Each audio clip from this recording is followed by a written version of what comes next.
JS Racing. We're in the game.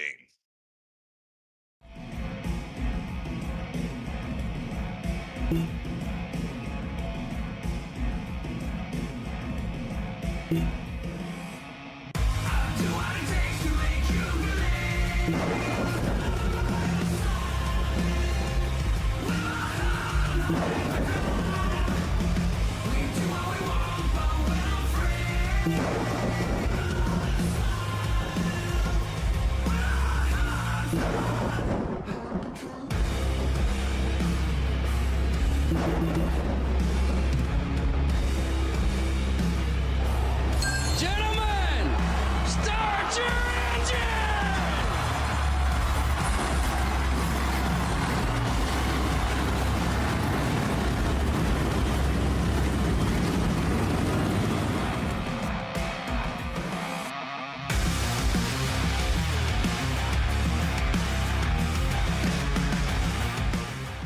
Drivers, start your printers. To keep pace with the ever-changing landscape of marketing and advertising, let Clark Print Shop help you spot the trends and keep you in front of the pack with all your color printing needs. From business cards to invitations, menus to mugs, we can print anything you need on paper or your choice of over 3,000 promotional items. Visit www.clarkprintshop.com to browse our online catalog and place your order today, or call us at 276-889-3426. For a limited time, use the code iRacing for 23% off your first purchase. The staff at Clark Print Shop looks forward to handling all your color printing needs. Walking and Rolling Costumes started when my son Reese was born with cancer. So when I was 3 years old, I got my first wheelchair. And he wanted to be Wall-E for Halloween that year. And so I knew you couldn't buy a costume to go on a wheelchair at that time. So I knew I had to build one. My dad ended up building a Wall-E costume out of a Dell computer box. When we were all finished, he loved it. We took pictures of it and shared it on social media. So many people started sharing it that we started getting requests from people we didn't know. In 2015, we decided to build them for other kids because people were asking, hey, can you build them for my kid? So we started the nonprofit organization, Walking and Rolling Costumes, and we build costumes for kids all over the nation, free of charge to the families.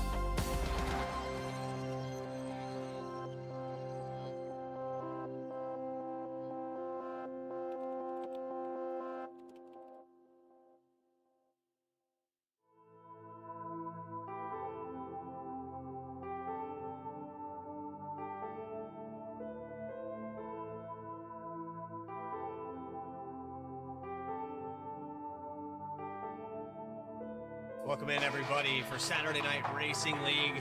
I'm your host, Bradley Cooper. Gentlemen, start your engine!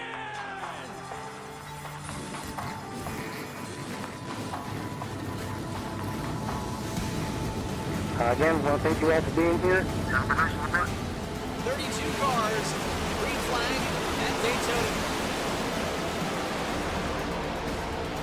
And it is a cluster back here for the 15th position. Bailey Turner lead him down. Turner, Stravado, Jeff Wright. We see some lockup, big lockup. Rewind for seconds. Sturgeon clears all of them.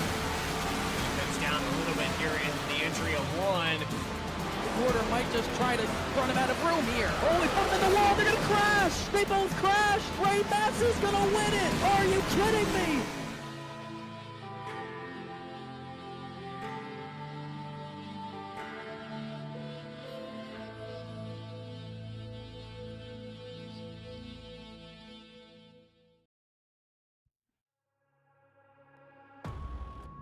Well, it's back-to-back in the action, and I don't know how you top it, but the Challenger Series race was historical, the closest finish of 3 1/1000ths of a second.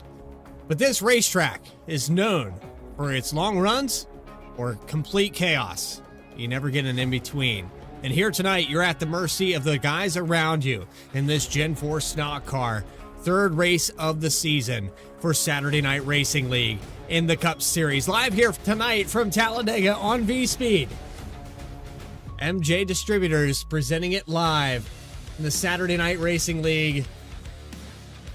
I'm your host, Bradley Cooper, alongside Connor Horn. Connor, this racetrack, it is a dice roll. We've covered it a lot here. This is our 5th season, and it should be no different. We could find our first-time winner. We could find a repeat winner. What's in store for us tonight? Per usual chaos. I mean, we saw even on Thursday night at the Talladega Super Speedway and another series that we just saw complete chaos, and this is going to be the same thing. There's more on the line in this race, especially being the last Super Speedway of the season, the very middle race of this chase. All 16 drivers, or at least the majority of the 16 drivers, are here tonight, and the title's not wrapped up at all. So this is probably the race that will determine the title. After tonight, we got Nashville Super Speedway, and then Atlanta, the old version of Atlanta, to end the season right before Christmas. But this is going to be the race that decides it all. Jeff Wright only has the 5-point lead over Kenny Kibbe, who finally got his first win 2 weeks ago before Thanksgiving break at Richmond. Joshua Banks is only 16 back. He's still in it. J.R. Shepard's not out of it. And then you got Horonis, Hapiak, Elliott Butler, who are really just clinging on. Everyone else kind of out of it at this point. I won't count out Bailey Turner because of his record at Super Speedways, but for the most part, everyone's 7th on back is probably not in contention, but that can all change tonight. It can completely flip. You could see Jeff Wright all but lock up the title if he gets a good finish and everyone behind him doesn't, or if Jeff Wright has a bad race, Kibbe has a bad race, Banks doesn't finish well, that could bring all those drivers 4th to about 9th or 10th back into this. This is not the track Jeff Wright wants to see in the chase with as small of a lead as he has right now, so chaos is going to happen. We were asking the question, do we find a repeat champion for the first time here in Saturday Night Racing League? Or do we find a new name, Kenny Kibbe? Very much in that realm to be a first-time champion in the 5th season. We'll take a look here at Talladega Super Speedway, and, you know, we just talked about it a moment ago, but September 13th, 1969, 33 degrees of banking. This racetrack is wide, this racetrack is fast, but this car, that's the problem here tonight. You're not going to be able to push through the turns. Anybody that tries it is probably going to end up in the outside wall. It's going to be tough to push. I mean, these bumpers do line up now with the new Gen 4 update, but they still don't line up necessarily well. It's still going to be hard to get that push completely square on the rear bumper. Doesn't matter what car you're driving here. You can't push on the left rear. You're going to turn a driver in front of you. You're going to cause a big crash. We might even see a flip and a blowover. Who knows? But very dangerous racetrack. The pack racing is going to be pretty intense. I think it's going to be pretty hard to generate runs. We saw at Daytona. It's kind of hard to generate a run, kind of gridlocked at certain points of the race, at certain points of time. And if you get a big run on a driver in front of you, it doesn't take too much of a speed difference to spin that driver out in front of you. We saw that at Daytona with Adam Cabot and Jeremy Miller. So that could be a problem as well. If you get spun out of the pack, there's no yellow, you could be in big trouble. So you got to be really careful. You got to play your cards right. Track position is going to matter a lot tonight, I think, in this 94-lap race. Half the length of the real race, pit road speed 55. Got a lot of tires available. You probably won't use more than maybe 1 or 2 sets of tires. And we have the 3 green, white checkers and full fuel. So should be about a 2-stop race regardless. With that, though, it's time to take you trackside and talk about the pole. Top spot here tonight is going to be the 00 of Craig Martin with a 55.027. He beats Bailey Turner by just around 1/100th of a second. Front row with the 00 and the 24 looking to rebound. He's outside the top 10 in points tonight. Row number 2 belongs to Chad Klinger, admin over in the Challenger Series, and looking really good here. Got his win in the middle of the season. He'll start in the 3rd position. Ray Massey, it's been a while for him, starting in the 4th spot. 5th position's going to go to Ryan Carwile with Julio Villalobos Jr. Julio, haven't seen him in a while. We'll see the 45 starting at 6th. 7th spot goes to Brian Chambliss. Jared Skinner, my pick in the Challenger Series. Not sure who I'm going to pick here tonight. Starting in 8th, Elliott Butler, Kenny Kibbe, just outside 5 points for the points lead in 10th. But he has the advantage on Jeff Wright starting tonight. Nick Hapiak will start 11th. He wrecked late at Richmond. Hunter Sr. teammate will start 12th. Joshua Banks, he's still clinging on to the title hopes. He starts 13th alongside Bryce Shoemaker. In 14th, Joseph McWhorter, who's had a rough season. 15th. Broderick Lavick, the Fago Grape Car, he starts 16th. Christopher Hodges in a Kevin Mulcahy tribute scheme like the one we saw on Thursday, he'll start 17th. J.R. Shepard, who's still in the title fight, will start 18th. Logan Threlkeld, he's back in the series in the Taco Bell Monte Carlo, 19th. Chuck Sweeting will start 20th. 21st spot going to go to Benjamin Richards. Dakota Floyd going to start in 22nd. Then you go back to 23rd with John Sanu. Bryce Calusa, 34 cars with Max Koss. Case of the Cottas, 25th, 26th. Then you go back to 27th with Jeff Wright electing not to take a time. Eddie Trejo in 28th. 29th, Philip Brewer. Brandon Wallace in 30th. And those 4 more cars with Ben Laughter, Austin Belke, Mark McFadden, and Keith Shoemaker here tonight. But here we go for race number 3 of the Chase SNR in the Cup Series. Restart zone, green flag is out at Talladega.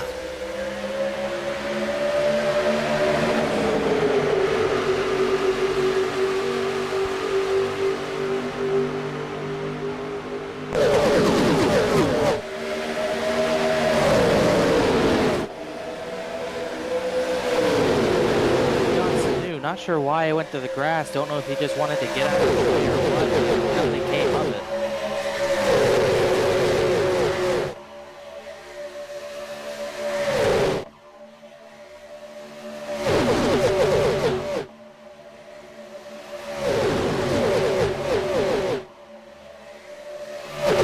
McWhorter. Joseph McWhorter sideways. And a crash in the back of the field. Lap 1, we're going to have a caution. Oh, man, I think Jeff Wright just got through it. I think McWhorter didn't get much damage. Benjamin Richards got some damage. Bryce Calusa got the worst of it. Alvis back on a VSPEED instant replay. This is going into 3. That could have been title over for Jeff Wright right there. We didn't even get to turn. We didn't get the lap 1 complete. Starts with McWhorter, could not quite see what happened. Just maybe a stacked up situation. Oh yeah, they just stacked up bad. And just the 15 of Hodges just couldn't quite check up in time. It just causes a crash. That probably stemmed from Turner getting to the bottom from the top side. But that, we'll call it a Monte Carlo. That 48 car almost had disaster. He had disaster right in front of him.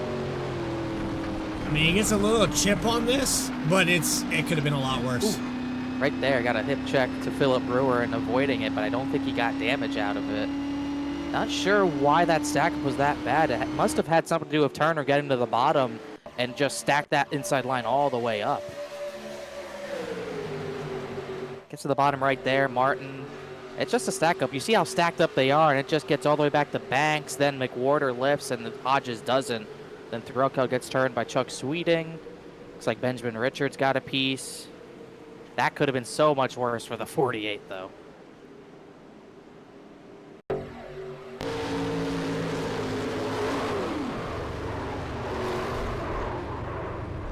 Calusa nowhere to go. Wow.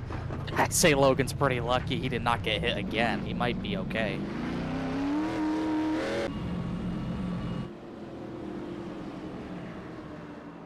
A little bit of damage, but nothing too bad, and it's going to be Bailey Turner with the lead. We didn't even get a chance to bring the ticker up. We drove about 2 miles there.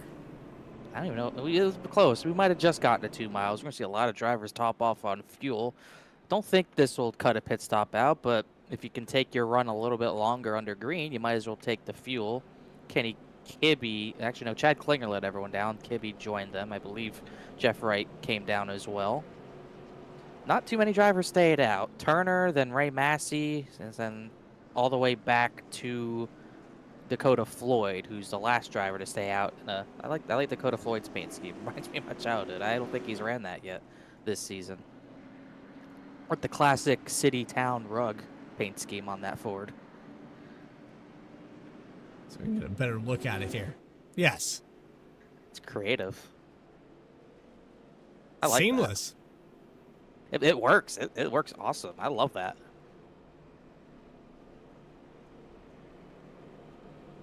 Running in 10th position here for Dakota Floyd, the 09 of Chad Klinger on the top off with fuel. And it's Bailey Turner on the top spot. You have your pole sitter Craig Martin falling back to third. Ray Massey up 2 positions. Julio Villalobos Jr. in 4th position. Jared Skinner in 5th. Very, very, very early in this race. Like you said, it's about half the distance of a Cup Series race in real life. So there's plenty of laps, plenty of opportunity to get back to the front here. Just got to be patient. And there with the checkup, I know this draft package has changed since the last plate track we went to, Connor. I'm not sure if it has. If it has, it's been minor changes. We did have these new front bumpers at the season opener at Daytona, at least in that sense, but the arrow was slightly different. And from what I saw in the Discord chat from other drivers, it doesn't seem like the package is very favorable for them.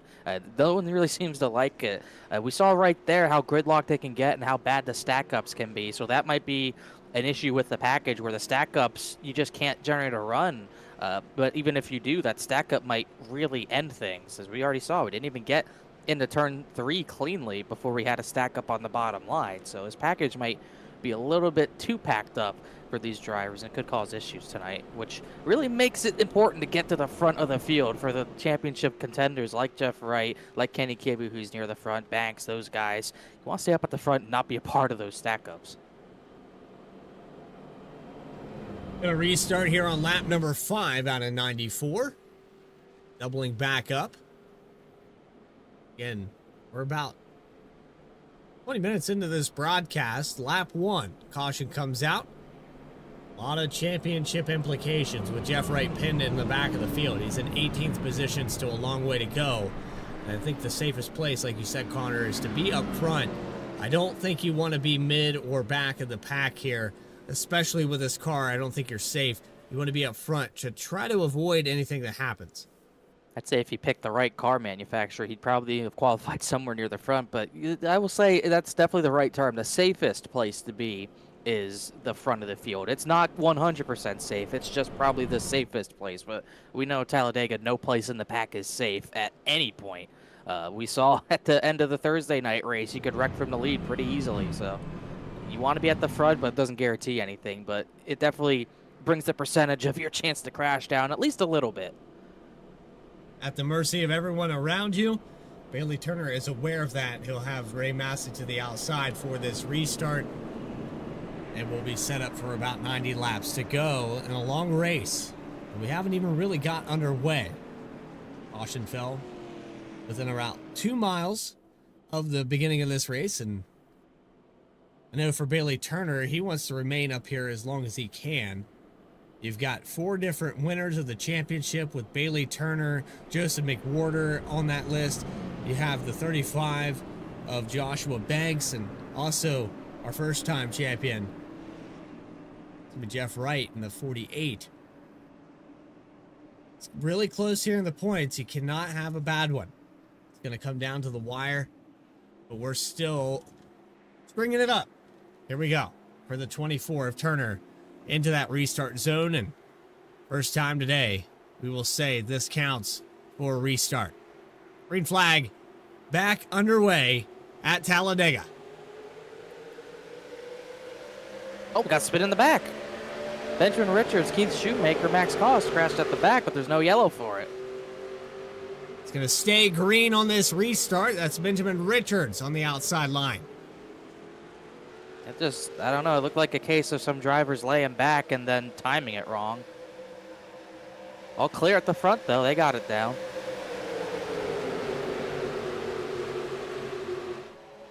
To the inside for Turner. He's going to get a help from the 00 of Craig Martin. Ray Massey with Julio Villalobos in the Miller Time Machine. It seems like we're going to get through turn 3 cleanly, a little more spread out on the top and bottom lines, but Turner got a pretty good push from Craig Martin. Martin couldn't keep the lead. He didn't get that good of a push from whoever was behind him, either Skinner or Ray Massey on the previous initial start, but he's able to stay in second, and Turner's able to keep a pretty good distance to the car behind him.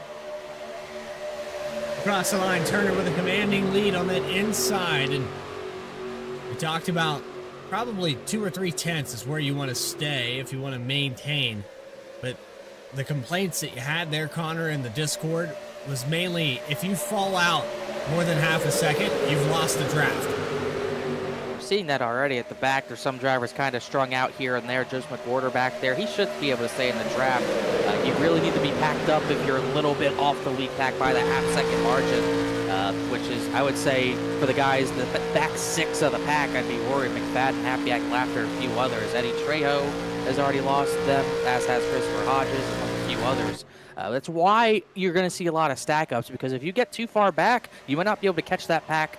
You might not be able to catch back up to them, so that's why you're going to see a lot of stack-ups. Drivers trying to stay bumper to bumper and not lose that draft. There's a big run from the outside lane. Turner wanted to block it, but he thought better of it.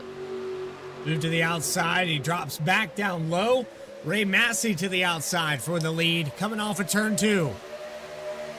Struggle for him this season, but trying to get something out of the season. Julio Villalobos back in the race. Ryan Carwell's kind of had a rough chase so far. Massey's got some speed at these super speedways. Chevy leading one lane, Ford leading the other. Inside and outside, two different manufacturers. We have a Volkswagen running in third position.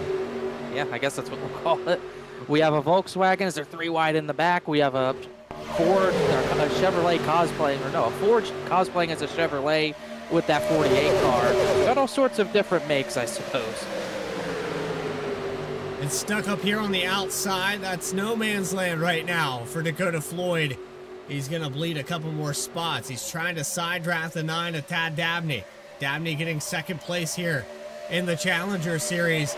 And we're going to look 3 wide again as the 73 of McWhorter dives to the inside. We're still seeing positions lost for the Ford Taurus on the outside. It's Dakota Floyd on the outside part of the racetrack. He kind of got checked up out of turn number 4, and Chandler took that advantage to get to the middle lane.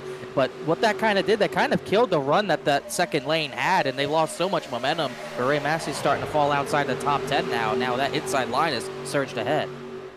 Surged ahead by about 7-8 positions. That you see there with Ray Massey actually back in 9th position. They're continuing this momentum. There's J.R. Shepard, who got his first win just a few weeks ago. 98 car looking to try for his second one. He's still in the hope for this championship as well. Yeah, had a pretty heartbreaking crash. Obviously, Martinsville didn't go his way. Then Richmond, he crashed out late, so he's kind of bled points here and there. But he's only 21 points back. One bad race from really Jeff Wright and Kibbe. If he can gain maybe a dozen spots on them by the end of this race, he's right in the hunt with 2 races to go. Outside just can't get it going. 45 of Villalobos continuing to lose positions. But they're off of turn 4. It looks like it's rebounding. Only 5 cars in this outside line with, looks like the 71 of Carlisle pushing the 45. Bryce Shoemaker, Tad Dabney. And at the tail end of this group, you have the 73 of McWhorter. Just seems like it's really hard to generate a run no matter how many cars are in your line. It just seems really hard to get a mile-per-hour advantage on that line of about 20 cars on the bottom. They're gaining ever so slightly, but not really like most of the races you would see where you'd see big slingshot moves in some of those Gen 4 races in the early 2000s. It's more so, I don't know what it's really similar to, but it's almost similar to the Xfinity car in iRacing where it's pretty packed up. You'll see 2-3 wide, but just not a lot of momentum. Riding on board here in the 10th position. It's a traffic jam back here for J.R. Shepard. Nowhere to go. You can't move to the outside. You got cars barreling down on that outside line. Then you got the cars inside line checking up in front of you, and you have to lift off the throttle. It's got to be frustrating.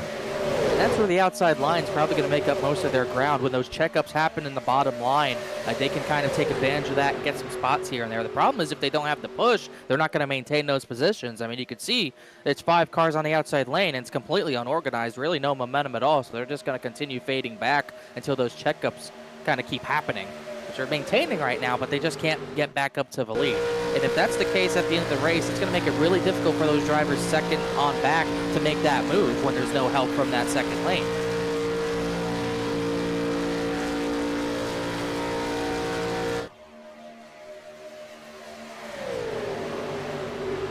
'24 going to come by to lead another lap. Bailey Turner getting comfortable up front here.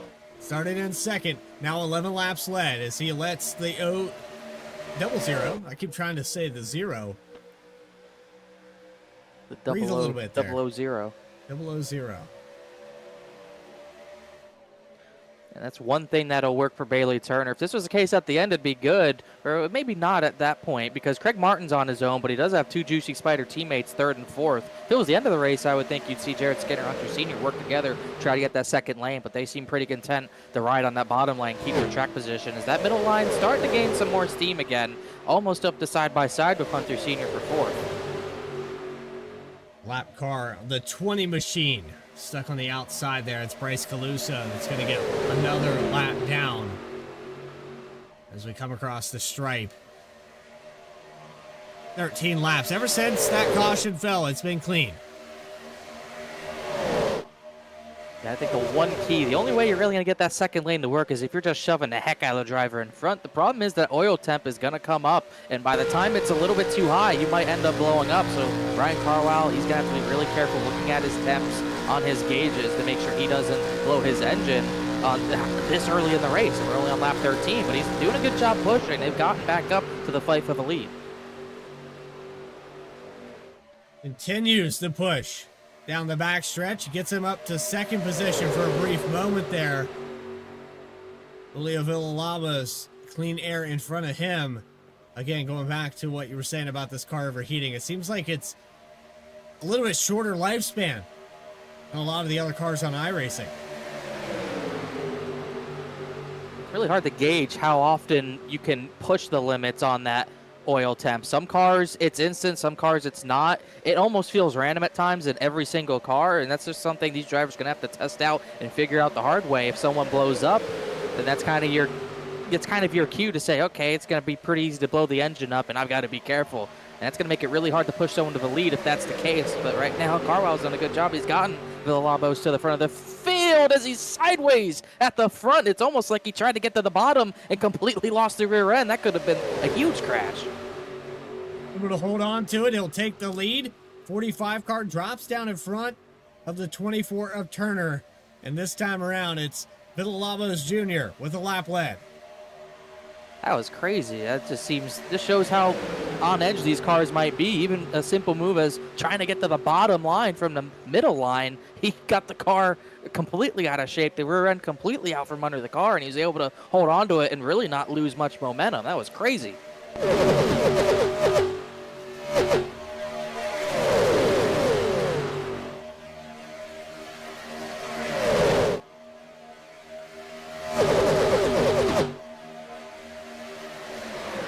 15 laps in, Villalobos dropping out to the inside, Ryan Carwile on the outside line. You can see him 2x2 all the way through this field back to around the 11th, 12th position.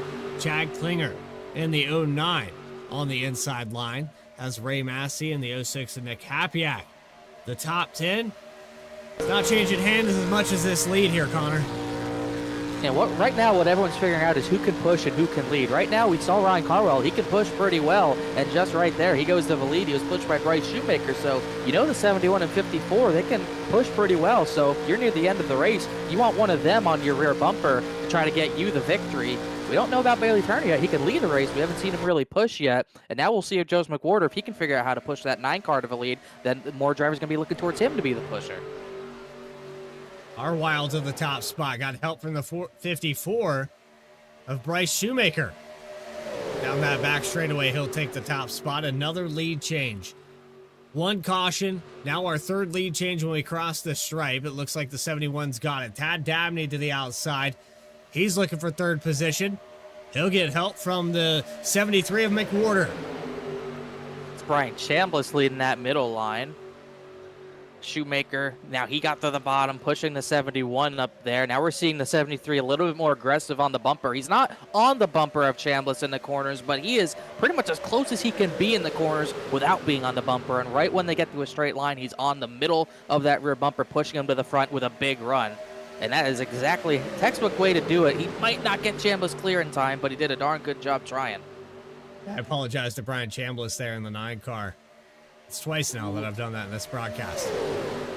Him and Dakota Floyd. That was a risky bump right there, though. I was saying McWhorter wasn't bumping him in the corners. He did a little bit. You saw that 9 get a little bit sideways, but look at the difference it made. It got almost both drivers clear. So it almost seems like if those two at the front of the outside line bump drafting hard enough, they can make it work. We might even get 3 clear. Here comes Elliott Butler. He's also going to get clear to third. which really changes the way this race looks, as McWhorter's going to pay the price for being the pusher there. Butler got to his inside. Now McWhorter's got to get help from that 0-6 of Hapiak, as we've seen most of the drivers drop to the inside line, and we've seen a lot of drivers drop from the lead pack. There's only 19 cars in this line. And some of those cars maybe with damage. Look back here to McFadden. It's 2 splits. There's McFadden in the 5, the 50 of Lakatos, and they go back to Belke in 22nd. All those cars look clean, 4-car line. That's 6 clean cars that lost the draft. Eddie Trejo's with Christopher Hodges and Chuck Sweeting. They're in clean cars. I think for the most part, as it looks like Hapiak's going to get the lead. He pushed McWhorter clear. McWhorter leads that lap, but Hapiak got to the bottom. So we're starting to see more drivers get a little bit more aggressive moves, trying to figure out what they can do and what they can't do. I think that crash that didn't bring out the yellow coming to the restart really split the field, and it caused a lot of drivers to lose the draft before we even got up to speed. So that could really come into play and make a big difference if we get the green flag pit stops. Be lap 20 coming up next. Live here for Saturday Night Racing League, presented by M&J Distributors, the Cup Series action. Looking at possibly a new champion, but still a lot left to be raced. A little move there from Hapiak below the yellow. And look how much momentum they lost right there as they go by Calusa again. I thought McWhorter was going to blow by them, but they kind of stunted that momentum in the middle lane for whatever reason. They couldn't take advantage, but Hapiak just completely got out of line, and Chambliss had to get out of the gas or else he was going to turn a 0-6. Hapiak holds on. Chambliss gives him a push down the backstretch. They have half a car advantage, but a big run on the outside here. McWhorter most likely going to be able to drop down into the entry of 3. Will he do it? Yep. I think they're both clear. It almost seems like you only need two or three drivers to make that middle lane work, and that's something every driver is going to be looking at. You don't need to be in a line of about 10 cars to get something to work, so that'll be something we see at the end of a race. We might even see that third line come into play if you only need 2 or 3 drivers to make that line work. Leading this time by for McWhorter. 600ths, 700ths. Gonna get it at the line. And that's kind of like the second time we've seen McWhorter not electing to go to the bottom of the racetrack. He's fine with leading that middle line as long as he has pushers behind him to keep him up there. It's funny how it's working. I mean, it's a very scarce line. It's really only him, Carwile, and Ray Massey kind of lingering. But they're able to make it work with speed. That bottom line, even with more cars, just doesn't have the momentum right now. They're not able to really generate much. Going to continue to hold on the outside. But it looks like McWhorter losing a little bit of ground this time around. He's going to fall back to the 3rd, 4th position. Yeah, it's falling apart. If you want it. I thought he was going to get to the bottom, slot in 4th, but they're starting to lose that momentum again. The 9 of Chambliss has started to really push the 0-6 of Hapiak on the bottom of the racetrack, and that's just making that line on the inside faster. The faster the lead cars go, the stronger that draft to the bottom line is. You're seeing that middle lane start to fade again. Carwile really not pushing. He's pushed a lot of cars to the lead. He might be overheating. That's why we're seeing that big gap to the 73. Now he gets back close to that bumper, the 73. They've already fallen outside the top 5.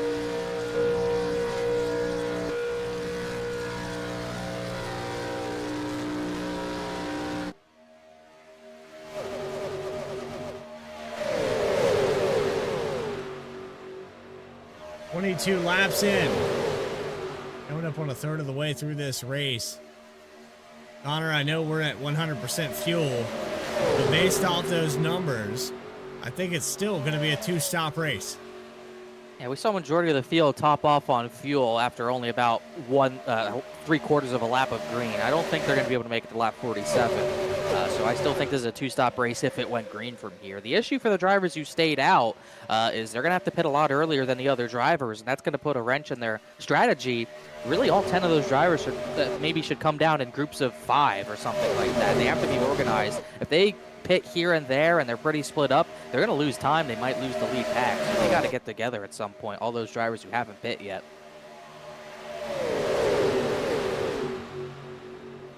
Hapiak is content here. He's able to run the middle. Really no challenge from the middle line yet. As I say that, actually, McWhorter has a run. He's going about 5 miles an hour faster than Nick Hapiak as Carwile started beating the back bumper off the 73 again. But I know the 24 has him pit. I believe Dakota Floyd has still yet to pit as well. He's at the very back of the line. A number of other drivers in the same boat. Trying to get the outside reorganized with Carlisle giving the push to the 73. Again, car probably getting a little bit hot here. The 9 of Chambliss not shy on the 06 of Happyack to keep him up front into 3. Yeah, not Carlisle, but Chambliss, I think, is playing his cards pretty well right now. He's only pushing his 06 when he needs to for the time being. If there's no challenge from that second lane, he's not really hitting the 06 very hard. But when they get a run, he starts pushing on the back of Happyack pretty hard. As Elliott Butler's kind of just laying back, letting those two do the work. You don't really want to do a 3-car tandem. Very rarely works out. But those two at the front doing a pretty good job controlling that inside lane a little bit better. Something I don't think Turner was getting from Craig Martin when they were on the bottom line together. They weren't really able to work together like that to keep that inside line to the front. That's why Turner's 5th in line on the inside now. And he still has Craig Martin stuck behind him, so he can't step out here. He could jump up in front of the 73 of McWhorter here. But now, as they go down the backstretch, that door is closed.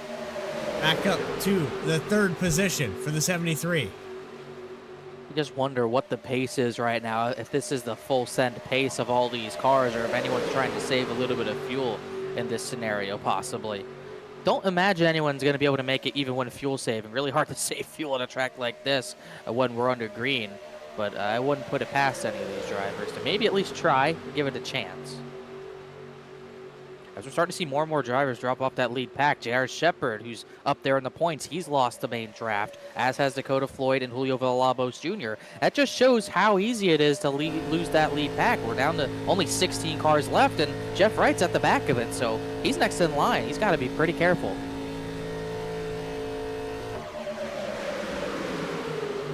J.R. Shepard about 2.4 seconds and climbing. Has no help from behind either. Dakota Floyd going to have to catch up. Yeah, I would say those three should work together. They're all kind of within a second of each other, but they're not drafting off each other. They need to kind of converge on each other, at least get in a line to have a little bit of draft.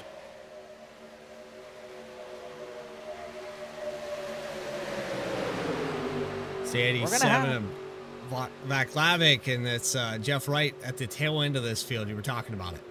Yeah, I'm worried. I mean, that's what you're... A lot of the times in this package, you'll see wrecks caused by the driver at the back of the line full throttle, because if he sees something and he lifts, even if there's a checkup, he might not benefit from that, and he might lose the draft by checking up. You can see right now, he's not really close to Klinger. That checkup on the bottom kind of brings him back, but not as much as you would think, so he's got to be really careful. He's got to be really aggressive to stay on the back bumper of Klinger to stay in this draft, or else he's going to be the next one in trouble. One thing that could help is we got lap traffic coming up. Keith Shoemaker just peeled off the pit. They'll have to pass Benjamin Richards and Logan Threlkeld at some point, though.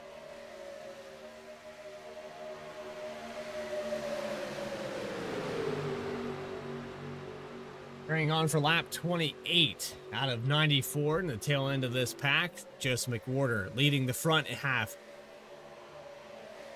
He has now led 3 laps. Looking for his 4th. Down the backstretch, Carlisle to the outside. Side by side continues, but that outside line seems to only work when there's 2 or 3 cars in it. Doesn't work when the guy who's leading the race kind of blinks out. Not something Nick Hapiak wants to see off his front bumper, but at least looks like they got away with it, as McWhorter's still having issues. You'll see if we get at any certain point they want him to drop out, because it's not getting better. Continuing to blink here. Be on the inside. Looks like it's cleared up for the moment.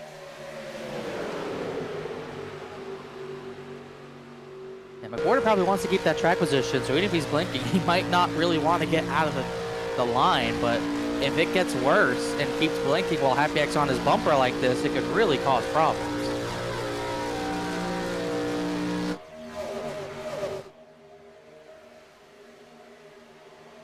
That checkup was bad enough. You have a car blink out, Connor, you know better than I do that you don't get draft from a car that's not there. So that could cause a stack up 2 or 3 cars deep just because they won't have the speed. And if you're Chambliss right now, you see him going to the outside line. It feels like He's probably getting impatient with the fact as we see him move to the top side.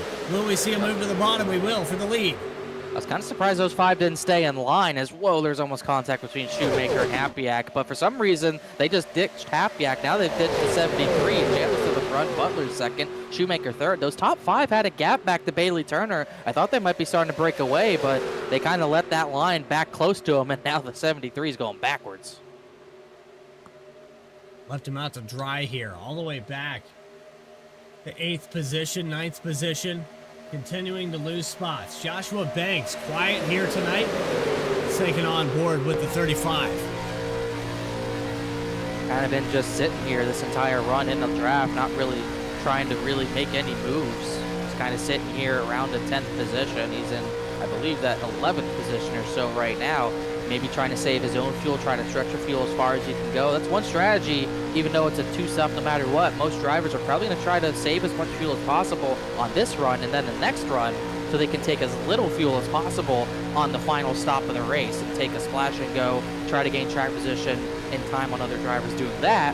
I would not be surprised to see the majority of the drivers doing that who've been on the bottom line this whole run, like him, like Kenny Kibbe, Zach Lavick as well. There's been a lot of drivers just sitting in that bottom line. Big push here from the 16 of Elliott Butler. Remember, he was involved in that very first caution of the race. The 16 car recovers back to the top 3, up 7 positions. Biggest mover of the race right now is Jeff Wright, hanging on. He's deeper into this pack now as we single file out. I have a feeling green flag pit stops coming up.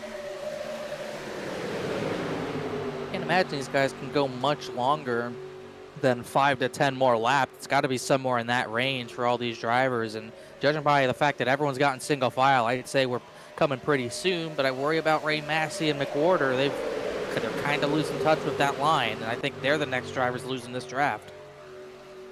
They'll fall back to this group, and we had Julio Villalobos, who led some laps earlier today. Man, just... Yeah, he was at the front of the pack at one point. Yeah, half a second is all it takes. Yeah, if I was Massey and him, I'd pit right now. Just maybe try to cut your losses or something, but they're not gonna. They're just gonna keep losing time more and more. It's gonna be a frustrating time for a lot of drivers because that's not the last drive. Those aren't gonna be the last 2 drivers to lose the lead draft if this keeps going green. We're gonna keep weeding them out as far as we go. Here comes pit stops. It stops in the back of the field. I think they heard you, Connor. I guess so. Villalobos, Shepard, Floyd. They finally got together and they pit together. Lap 32. So pretty even on a 2-stop, I would say. Everyone's single file. Chad Klinger, Jeff Wright. They just went to the outside. Wonder if they got word some drivers are pitting. Who's gonna come pit? Looks like Chambliss won't. Bryce Shoemaker will. And he's going to be the only one. And that's not really what you want to do. Plus, he was hot on entry, but I think he made it. Pitting on your own, not necessarily what you want to do. 23, Ray Massey just behind that. Ray Massey with a speeding penalty. And there goes, that's the worst case scenario for Joseph McWhorter as well. He just lost his drafting buddy out of the draft. So now McWhorter's really in trouble. Benjamin Richards also pit.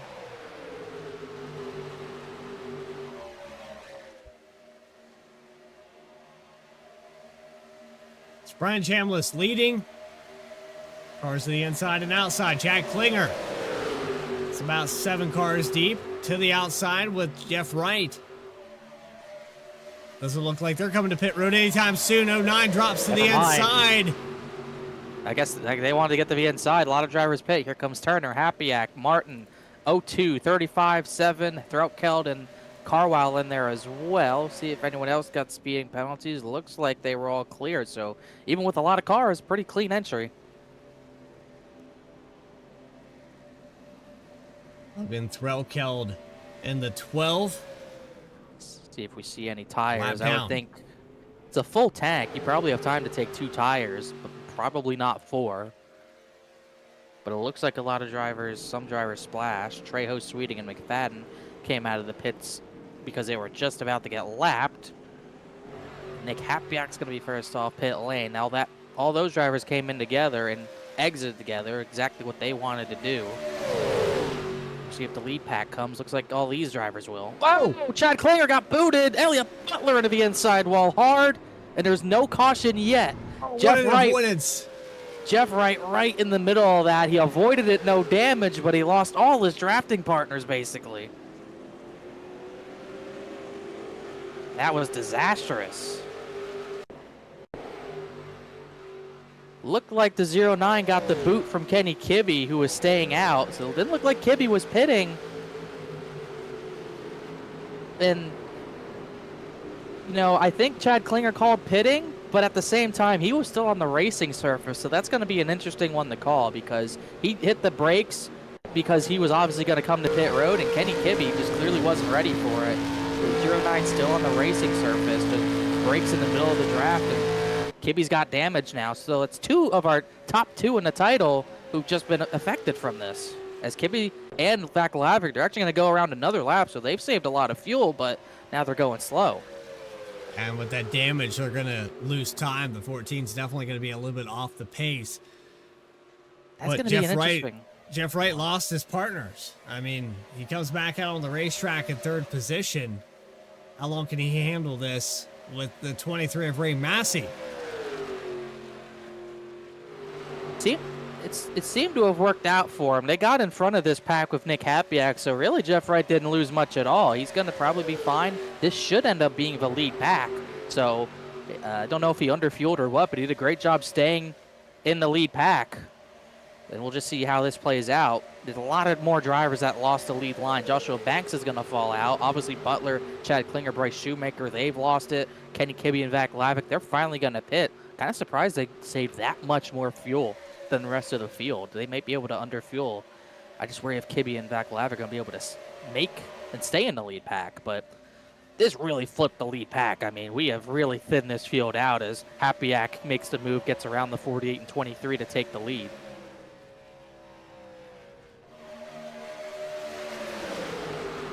Will be the net race lead for the 06, coming off at 3 and 4. The 14 and 87 hit the pit lane. Coming through the tri-oval, they're going to get past here. And you can see Kibbe, all that left front damage. You obviously don't have time to repair damage under green, so you just got to use what you get. I commend them for trying to save that much fuel, but that many laps with only those two completely lost too much time, and they're going to lose the lead pack. So this lead pack is really only going to be about 6 to 9 cars, somewhere around there. And Jeff Wright almost losing that lead line a little bit with Ray Massey, who's at least 1 down. He might be 2 down. Hunter Sr.'s also losing that lead line. So just how the draft package is, you don't really get the big runs because the draft is just not that strong, and that's why we're seeing all these drivers lose the draft so easily. Watching the 48 pull back up. That's the 12 of Logan Threlkeld in between this, and this Jared Skinner in the 5th position. So the 12 of Threlkeld a lap down, but in this mix, he is the free pass position right now as it sits. A race for the free pass is going to get pretty crowded at this rate, I would think. I mean, we have got 26 on the lead lap, or 25 on the lead lap. Ryan Chalice is about to get lapped. There's about 2 other cars that are going to get lapped, so that race is going to get crowded as we're officially down to only 8 drivers in this lead line.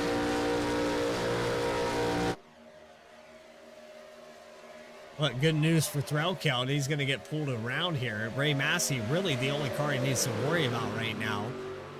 Running back in 27th position, but only about 2/10 back from him. Well, we'll see if they have to deal with Chambliss. There's a good chance Chambliss doesn't stay up this lead line with the run they had on him. Plus, that right rear damage is going to kill his speed, so I don't think he's going to stay in the line. But Massey kind of lost touch with that lead line just a little bit. It only takes that little bit to lose that draft, and once this main line gets the draft from those 3 ahead of them with McFadden, Sweeting, and Eddie Trejo, they might pick up the pace even further. Very hot race.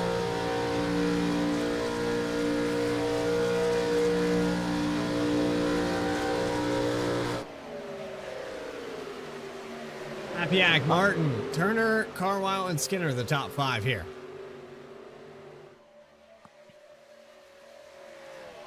Honestly, not really the super speedway race I'm used to seeing. This is the most spread out race I've ever seen in any car, really. You just don't see it like this. You usually see it happen after, if you get 2 green flag pit stops in a row, you'll see packs kind of get smaller like this, but we were down to about 15 cars in the lead draft before we even got the pit stops.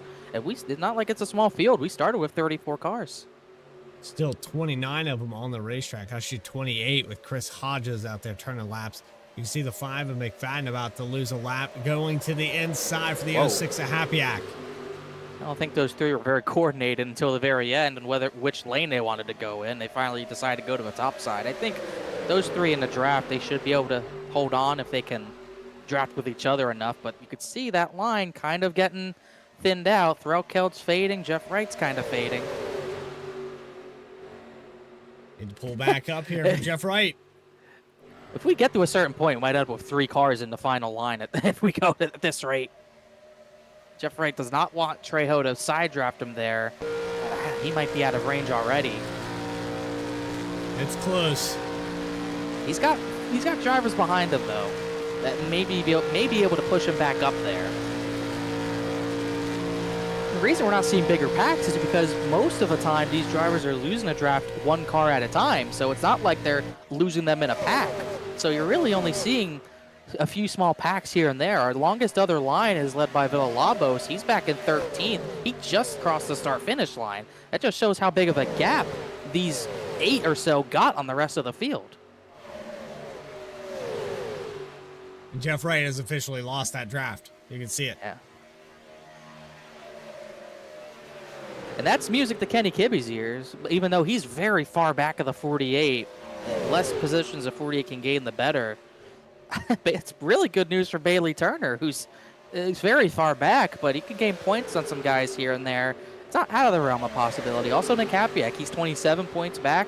He could afford to have some of those title contenders kind of fall out of line a little bit. This is a really jumbled mess of a super speedway race right now. Elliott Butler's about to go a lap down. He got the worst of that pit entry wreck. Threlkeld falling back a little bit as well. The battle of the Taco Bell cars. We're about to see a changing of the guard of Taco Bell cars and which one's leading. Right there, Logan Threlkeld. One's purple, the other's teal. I guess they both work. I've never seen this. We're down to pretty much 5 cars in the lead pack. You can't even call it a pack anymore. But we're right around the halfway point, and this is the perfect opportunity, lap 44, to find those volume knobs. Let's turn it up. Let's get loud. Presented by FireStorm Racing.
Well, it's Get Loud presented by FireStorm Racing, and Nick Kapiak still leading. And look at the breakaway. Only 4 cars left in this top pack. Jeff Wright back here in the 5th position, trying to work with Logan Threlkeld.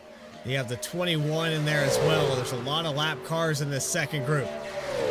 And we've lost another member of the lead line. We're down to 4 because Jeff Wright is actually back up to 5th because we had Jared Skinner and a few others lose that line. So we're down to 4, and we even saw, I was listening to them talk in the race. Ryan Carwell is 4th. He was losing those 3, even though he's full throttle.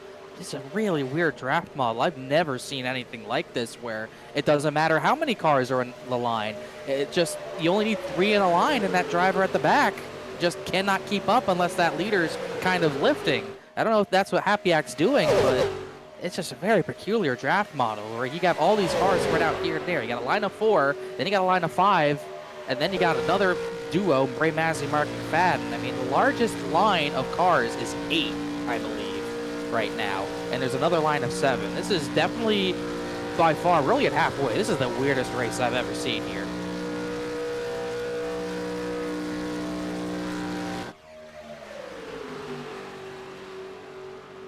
Definitely puts you in the mind of a 2009 race with tandem racing and the split that we're seeing here.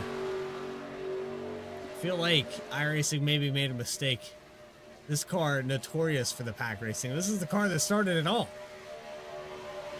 It is really weird. I mean, it should be the same exact draft model that you saw, like, you know, all these iconic finishes where it was packed up and all that. Especially here. I mean, we saw pretty crazy finishes with this car at Talladega, and there would be, you know, still like 25 drivers that could win it coming down to 5 laps to go. That's just not the case right now. No, how about the 4 drivers we have here? You got Nick Hapiak, who's trying to cling on to a title chance. Craig Martin, first career pole, trying to get his first career win. He's really the underdog in his top 4. Bailey Turner, we didn't really note it as much as we probably should have. He's looking for win number 5 on a super speedway. I don't know if he's won any at this track off the top of my head, but he's looking for super speedway win number 5. And then Ryan Carwell, who's kind of had an up and down season, he's looking for another victory. And to be number 2 on the season, I believe, for Bailey Turner. Yeah, on super speedways. It's not what we were accustomed to seeing last season where he was winning everywhere. He won at Daytona over Adam Cabot. Just hasn't really been having that race winning speed anywhere else. The top 4 have split away. It's 3.7 seconds back here to Jeff Wright. Trying to work with Logan Threlkeld, continuing to lose ground. Last time by, about 5/10 slower. Well, actually, that front 4, they ran 51 4s and 51 3s. The previous lap, this second line ran about half a second faster. So last time by, they actually gained a little bit. Trying to look at other lines, the third group of drivers, which is led by Hunter Sr., they were kind of in between. They ran 51 flats. Then another line led by Dakota Floyd, they're running 51 1s. So you can kind of see which lines are operating the best based on lap time. Lead line of 4, they ran 51 flats. Threlkeld's line only about a 10th faster. So kind of fluctuating here and there, but just crazy to see how all these, they've got pretty much 4 or 5 main lines right now. This is the biggest pack on the racetrack. You can go from the about 7th, 8th position up here to Kenny Kibbe, the O2 of Hunter Sr., all the way back here to another pack with Dakota Floyd, 13th, Jared Skinner, J.R. Shepard, rather, running in 14th just behind. So different packs, different groups. But this one leading and continuing to pull away. Yeah, that time by a lead line, I believe, pulled back away. So whatever that second lane was doing, they're not able to maintain it. Whoa, Jeff Wright got a bad push from Eddie Trejo. He about crashed right there, and that's going to stunt their momentum big time. Jeff Wright going to have to pull down behind the lap car of Chuck Sweeting in the 75 and try to hold on to this draft. And now Jeff Wright's the one in trouble. Chuck's he's probably going to lose this draft unless those 3 ahead lift and try to keep those 5 in line. That seems to be the strategy, I think. If you're seeing someone in your line, the sweet spot for a fast line seems to be about either 3 or 6 cars, somewhere in that range. And I think the best course of action is, for some reason, Logan Threlkeld stayed with Ben Laughter. It's really going to mess that line up. I think the main thing that drivers have to do if they're leading the line, they have to trail brake, lift a little bit to keep that line packed up. Otherwise, you're going to keep losing cars and you're going to go slower. And again, there's a lot of lap cars in this second group. Nick Hapiak loving what he sees. That gap about 4.5 seconds now to 5th position, J.R. Skinner.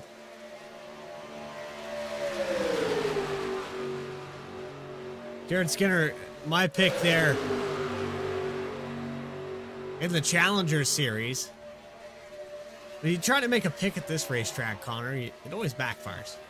I would say we had better chance hitting a dartboard from 100 yards out, I think, but then picking the winner in this race, it's kind of too late. I would say you have a good chance if you pick one of 4 drivers, so I don't think it's fair for us to pick right now. Also, yellow resets things. It's not like a lot of drivers are laps down. We still have 19 lead lap drivers. Yellow would reset things, but Dakota Floyd on back, they're in trouble getting lapped if we get the green flag pit stops again. And that's when we might really see a lot of drivers go a lap down.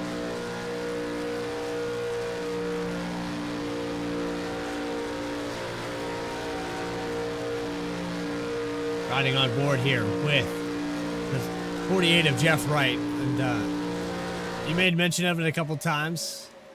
The forward headlights on that machine. And actually I had to reset my trading paints to get this thing to even load. That's why you're seeing all the paints and ATVO and our overlays a little bit messed up here tonight.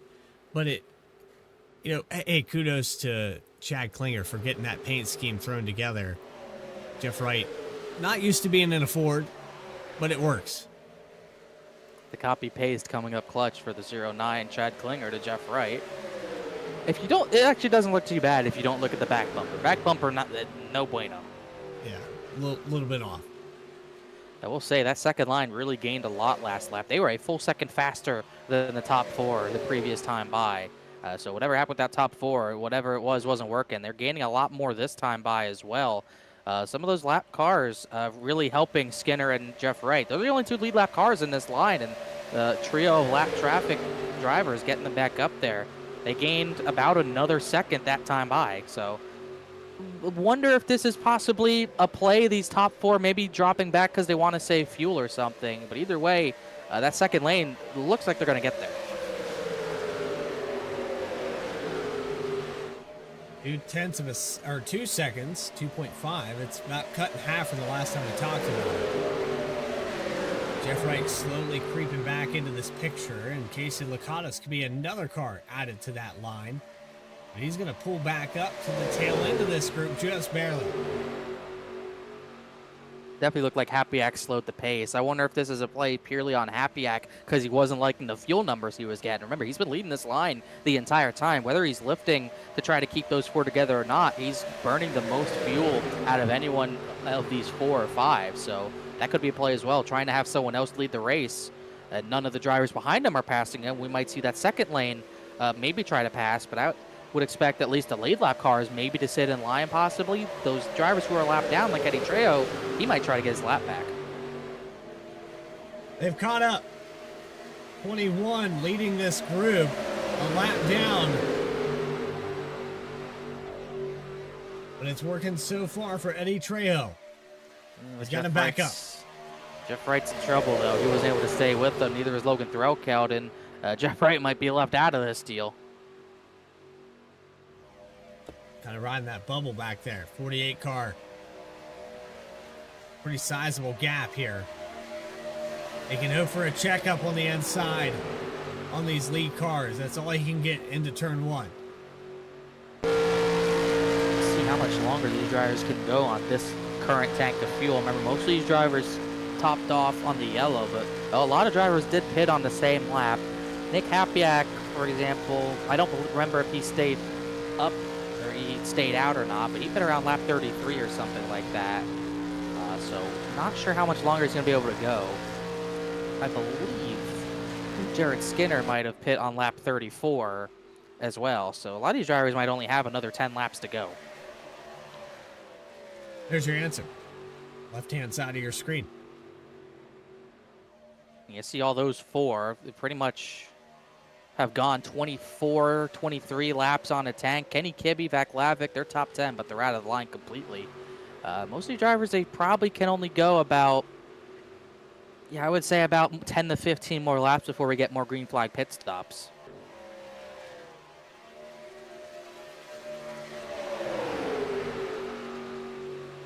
This group at risk of going a lap down next, which is crazy to talk about. 13th back to Julio Villalobos in 17th.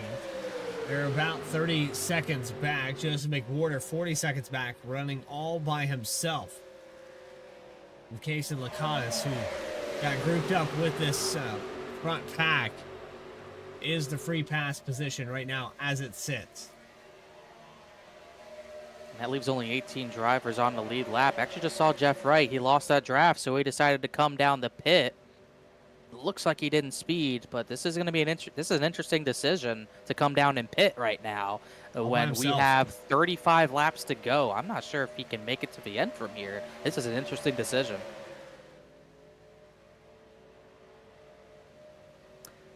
Looks like he did what I suggested the 73 and 23 would do earlier in the first run, where if you lose a draft, cut your losses and pit. But this is really stretching it, and this is a gutsy move for a guy leading the points by 5.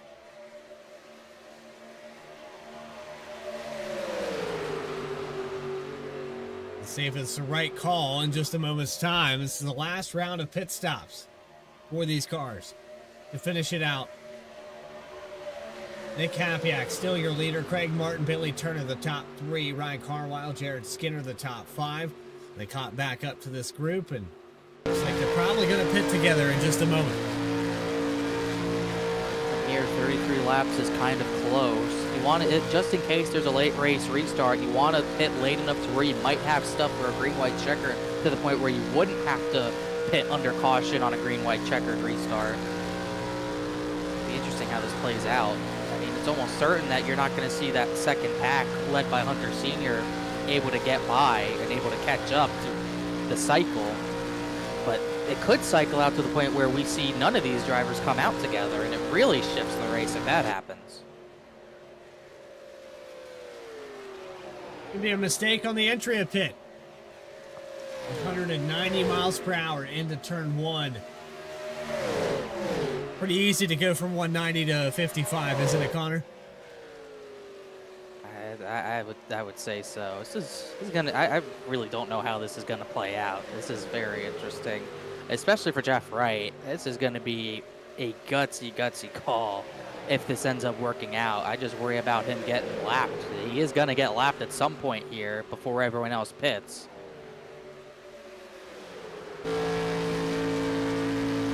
They can hope they run out of fuel before he does. Doesn't look like it this time by.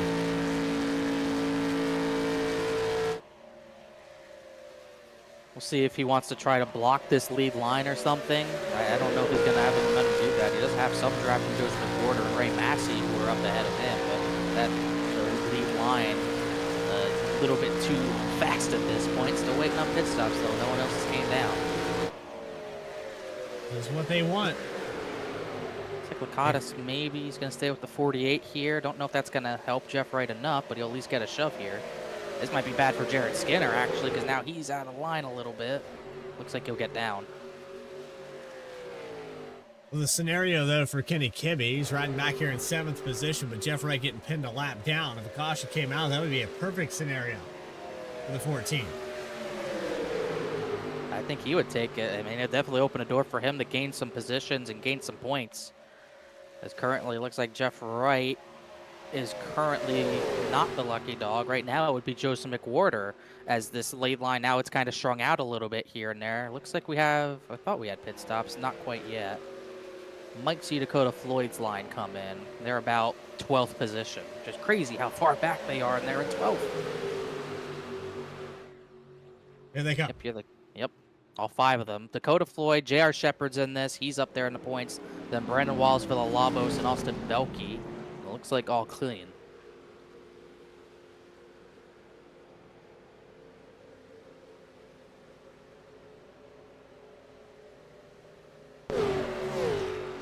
They're going to end up losing a lap because of this.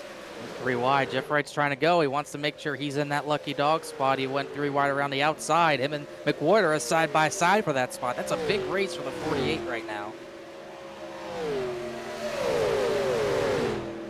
Just couldn't quite make the pass.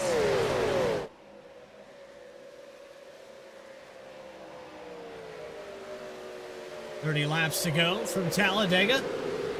This is right in the fuel window to make it to the end of this race. Jeff Wright also kind of in a weird spot of having to stretch this run. I'm not sure how he's going to do that. It's going to be really interesting. Yeah. I think he's kind of banking on a caution at this point.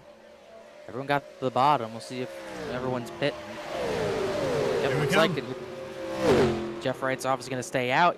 Hapiak, Adams, not Adams, Craig Martin, Turner, Carwell, McWhorter, Massey, Skinner, and Lakatos all entered the pits. Somehow got it in all clean. Mark McFadden, who pit with them, has sped. He was already a lap or 2 down, but everyone else in clean. Here comes the second pack as well. Ben Lafter's pit, Hunter Sr., Kibbe is second in points, Chad Klinger, Joshua Banks is there. Also Bryce Shoemaker and Vak Lavick, Logan Threlkeld's pit, Eddie Trejo's pit.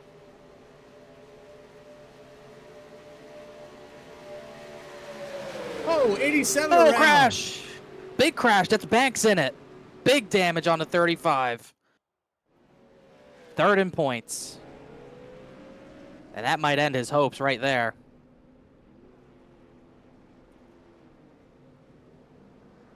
Looked like he tried to pit, and his stall was before Kibbe's, and Kibbe was all the way to the inside. That's 2 that Kibbe's been involved in on pit entry.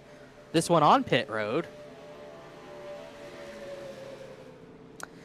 Vak Lavick cut across Lakatos, who I believe was exiting his pit. And it's just a case where if you have an earlier pit than another driver, you have to be aware of it. You have to be aware of who qualified where, who you're pitting after, who you're pitting before. Completely avoidable if you're aware of who's where. But Joshua Banks wasn't aware of Kenny Kibbe having a later pit stall, and he cuts across him. And not much Kibbe could do, not much Banks could do. It's kind of the racing incident at 55 miles an hour on pit road. And we're continuing to watch Nick Hapiak lead some laps. He has Ryan Carwile now on the back bumper for the end of this one. And Joshua Banks not happy. I can imagine. I mean, that's his title hopes kind of going away. As the 35, all that damage and no one to help him push. As it's like Eddie Trejo's going to come down the pit. He might have gotten a penalty exiting the pits.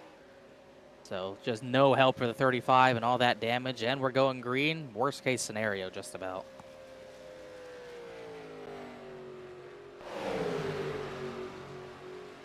And when will we see the 06, 71, 00, and 24 come down pit road? It is a breakaway pack of 4 cars. And they continue to run.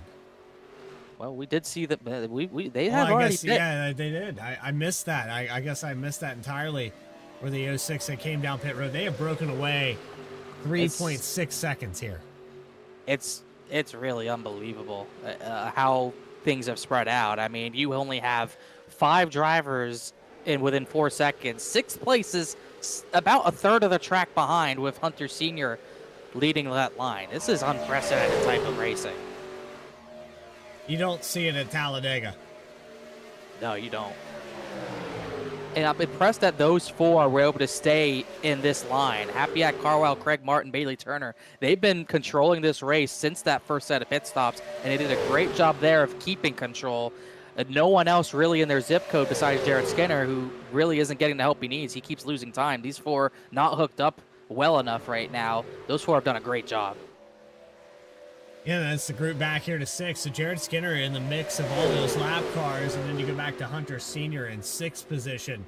So go by the 15 of Chris Hodges, and you have a car just in the background there. That's the 54. Bryce Shoemaker in 8th.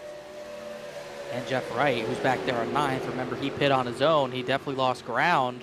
He was able to come out pretty close to Kibbe's line, but he's not going to be able to keep in line with them. So he's going to be kind of on his own with only Chad Klinger to help push him. So right now, Kibbe would, I think, be perfectly fine with this finishing how it is, considering how spread out this race is. As it stands, he'd gain on Jeff Wright a little bit. Jeff Wright going to get some help, though, from the 09 of Chad Klinger from the top 10. They're about a second and a half back, though. It's going to take a lot of pushing to get him back up there. Hapiak has this one as it sits right now, but the late race move from the 71, the 00, the 24, would not surprise me if we ended up 4 wide at the finish. I mean, I think they stay in line until the white flag. After that, all bets are off. You'll see them going maybe 4 wide with only 4 cars. I wouldn't be surprised to see that. They'll have the room for it, and no worry in the world of anyone else beating those 4 for a top 4 finish. It's really going to come down to which driver is the unfortunate odd man out who doesn't get to get interviewed by us if it goes green to the end. It's still a long way to go. There's still a lot that can happen. We're coming to 24 laps to go this time by.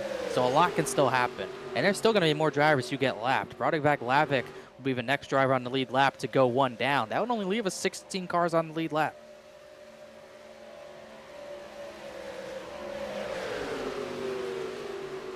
It's 24 laps to go now, crossing the line. We've been at it now for about 40 minutes of continuous broadcasting, so we're going to take a quick break here on VSPEED, side by side under green with Nick Hapiak, your leader, back with more on VSPEED right after this. JS Racing. We're in the game.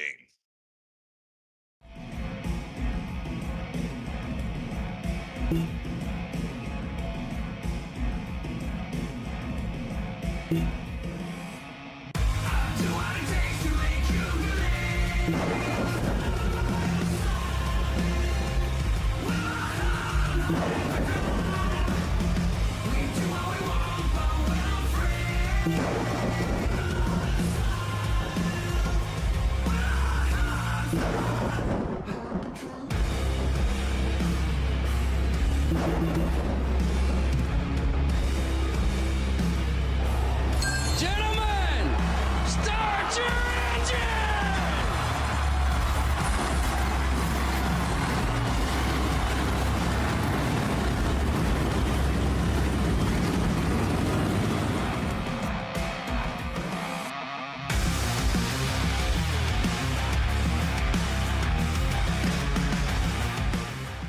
Drivers, start your printers.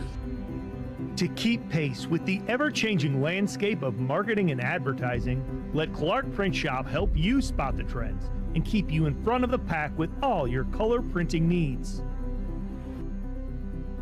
From business cards to invitations, menus to mugs, we can print anything you need on paper or your choice of over 3,000 promotional items. Visit www.clarkprintshop.com to browse our online catalog and place your order today, or call us at 276-889-3426. For a limited time, use the code iRacing for 23% off your first purchase. The staff at Clark Print Shop looks forward to handling all your color printing needs. Walking and Rolling Costume started when my son Reese was born with cancer. So when I was 3 years old, I got my first wheelchair. And he wanted to be Wall-E for Halloween that year. And so I knew you couldn't buy a costume to go on a wheelchair at that time. So I knew I had to build one. My dad ended up building a Wall-E costume out of a Dell computer box. When we were all finished, he loved it. We took pictures of it and shared it on social media. So many people started sharing it that we started getting requests from people we didn't know. In 2015, we decided to build them for other kids because people were asking, hey, can you build them for my kid? So we started the nonprofit organization, Walking and Rolling Costumes, and we build costumes for kids all over the nation, free of charge to the families.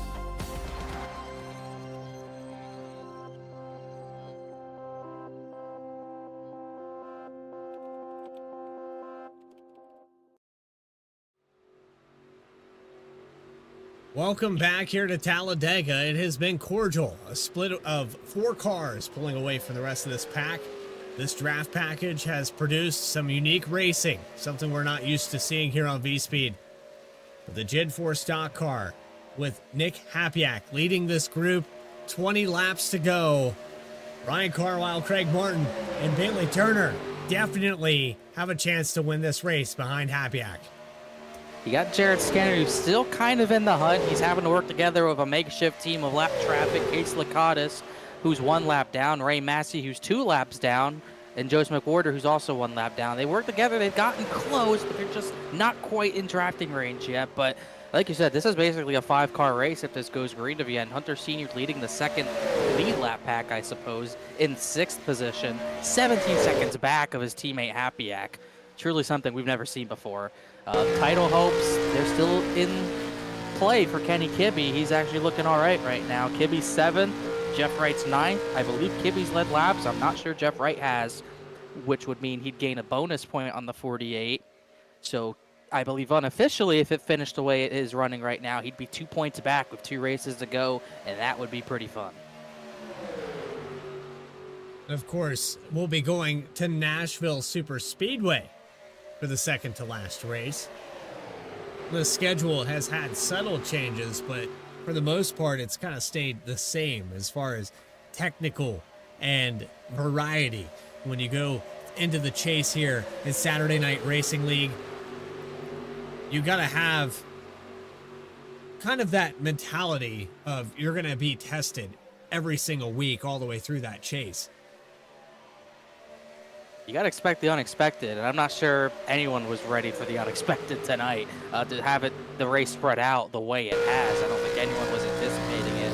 And props to these drivers at the front, these top 4, these top 5, who kind of took advantage of having the track position on green flag pit stops, pulling away from everyone else. And when they had to have one more set of green flag pit stops, they're able to pull it off flawlessly and extend that gap even further. So these 4, plus Jared Skinner, who's kind of hanging on, they've done a good job, working with what they can, really. That's kind of life, right? You work with what you got, and you can't always be in a great scenario, but it's that life gives you lemons kind of mentality, I guess, and maybe a little bit cliche. I've seen a lot happen, though, at Talladega in a late race, and they still have plenty of laps left for that to happen. I mean, anything can happen. It only takes one single car spin to trigger a yellow. So, I mean, we're nowhere near done with everyone trying to stay packed up on each other.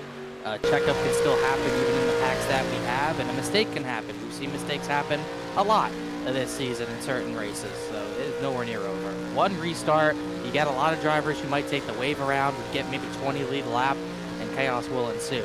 I mean, we still have 27 drivers running on track. The latest driver to leave was Logan Threlkeld, who I believe just parked it because he was already a lap or 2 down.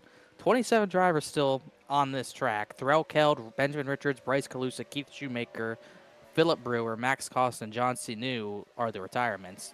That's the weird thing about it. We're this spread out, but it's not really a race of attrition that we've been used to seeing a lot this season.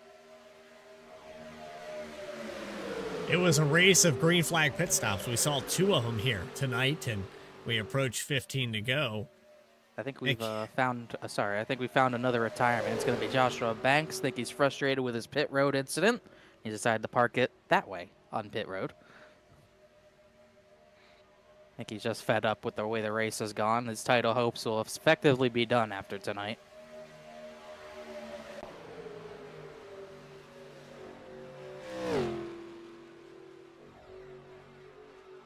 I mean, anything can happen. There's still plenty of racing left to be done, but if you're Joshua Banks, you're probably just done with it altogether. And he was out there by himself. He had already had problems on pit road. Had that contact not happened with the 35 and the 14, I think he might have saw Kenny Kibbe closer to this lead pack after pit stops. Yeah, the Kibbe and Vaclavic, when they went long on that first run, I was worried this might happen, and it's kind of worked out for them technically. I mean, Kenny Kibbe's still 7th. Vaclavic has struggled because of it. He's a lap down in this lead line, I believe, but yeah, just, with how important the track position was and staying in a draft, how hard it was to do. Obviously, in hindsight, that wasn't the play for those two drivers to make. 15 cars still on the lead lap. Julio Villalobos, the last car in 15th position on that lead lap. And it's Lavick running in 16th, but with this lead group, so he would be the free pass position if things fall the way that he wants it. 2 laps down for Chuck Sweeting just behind that. So it's really a 4-car breakaway you're watching here with the 06 back to the 24. Jared Skinner in the 5th position. They've lost a lot of ground to this pack. This group of lap cars just not exactly the scenario you want to be in if you're Jared Skinner. No, they got close. They got within a second and a half, and then they just lost that steam. And I don't know if they're going to have time. I don't know if they have the speed to gain it back with the cars they have. Casey Lacoste is leading this line. He has a little bit of right front damage. I'm not sure where it came from, but it's slight damage, very tiny. A dent kind of folding in that right front fender, but it's just enough to where maybe he's costing this group a little bit of time where they were second off last time. So Skinner's hopes are kind of fading here. If we get to the end, it's going to be interesting. I'm not sure who goes with who. I mean, I would assume 4 drivers for the win. Everyone's out for themselves and all bets are off, but it's going to be interesting. I mean, none of these drivers are teammates, I don't believe. Craig Martin, I believe, on his own team. Turner, Carwile, Hapiak. I don't think they have allegiances to either driver. And even with the lap cars in this line, back Lavick and Chuck Sweeting, I don't believe they have allegiance to other drivers, as Jose McWhorter just pulled off the pit. He was a lap down at 18th, so that's a little surprising. He must not have been able to make it on fuel, so that's going to cost him a lot of positions, I would think. Well, I can confirm here for you, Connor. Craig Martin is in the JS Racing Discord, so maybe some communication. I know he's a little bit of a late entry, but I think he does have that kind of relationship with Nick Hapiak. Well, if I'm Bailey Turner and I know that, you better make up a deal with Ryan Carwile, as we're getting all sorts of drivers parking it. Chad Klinger just took it behind the wall. I think a lot of drivers, they're not in contention. They are not going to continue, which is funny. Chad Klinger was 10th, and he didn't bother to finish the race. Gotta finish this thing out. And it's getting a little bit hairy back here for the 8th, 9th position. Bryce Shoemaker getting a push from Jeff Wright. And this to the back of Eddie Trejo. Our third group of cars that are split off from this field. And then we're talking about 29 seconds back from the lead.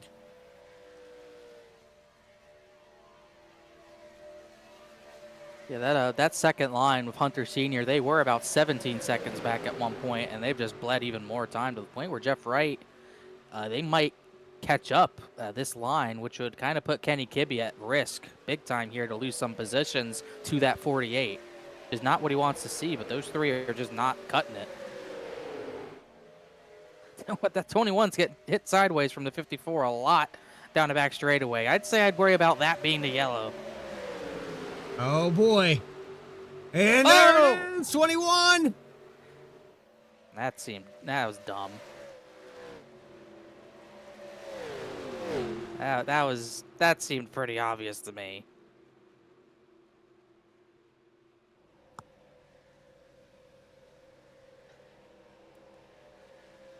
Not what those 4 wanted to. Not what those 4 wanted to see at all.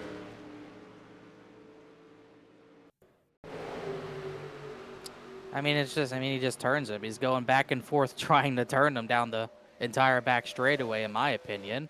My views do not align with Bradley Cooper's on this, I assume. These are my opinions.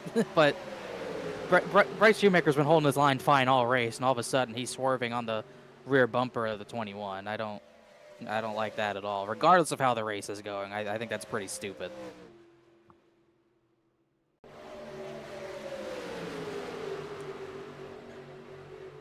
Jeff Wright's okay with it. He'll have a shot to gain some points on Kibbe now. And everyone besides the 4 who were dominating this race are happy about that. And this changes the entire race.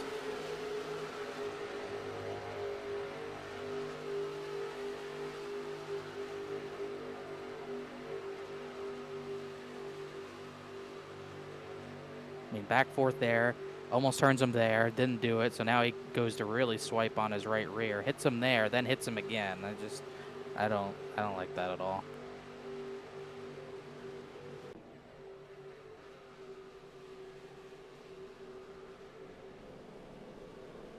I've had a lot of opinions in the last 3 or 4 weeks here on VSPEED, so I'm going to be quiet. Hey, if I get fired, you're in the clear. It's not your opinion. Adam Baker, don't come for my job, please. Well, we reset this field and group them back up, and that's the most important thing, is that a lot of these cars that were out of contention, we were going to run this thing out for the next 10 laps till the end, and now you've got cars that, you know, backed out of this race. Chad Klinger left, 35, Joshua Banks, Logan Threlkeld, Benjamin Richards. I will give a shout out. How about Elliott Butler? His car's been totaled the entire race since a while ago on that pit road incident. Oh, a Trejo and Shoemaker hitting under yellow. And I don't think Trejo appreciated that spin. We got some drivers pitting. Case Lakatis, really drivers who are a lap down are coming to pit. But I give a shout out to Elliott Butler. He stuck it out with all that damage. And he's a lot of laps down, but he's going to get some positions out of this. Here comes Eddie Trejo. I think he might have agreed with me on that one. Showing his displeasure. Hey, I don't appreciate that. I'll remember that. Jeff Wright came down to pit, as did J.R. Shepard. And I believe Julio Villalobos Jr., Brandon Wallace, Austin Belkey also pit. Those are the extent of the lead lap drivers who came down the pit. Everyone else stayed out, confident they can make it on fuel, I suppose.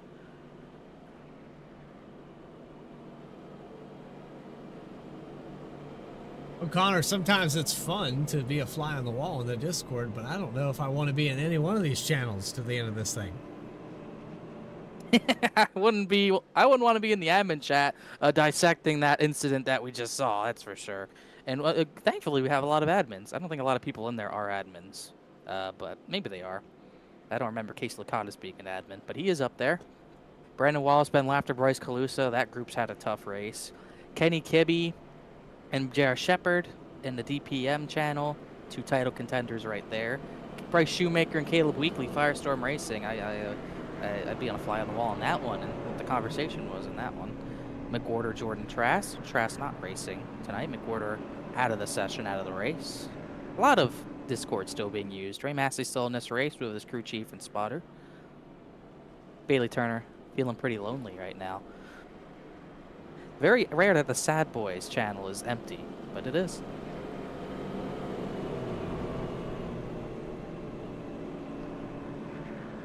People in the chat showing their frustration as well. A lot of them participants in this race. Joshua Banks was like, of course there's a caution. He was not happy about that because he just left.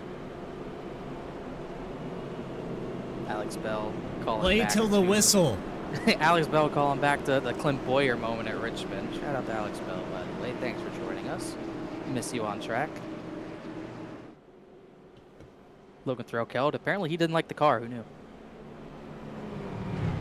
Michael Sturgill in there. A lot of other drivers in the chat. I think you mentioned Michael Sturgill was in there as well. Caleb Weekly, who didn't make it tonight, in there.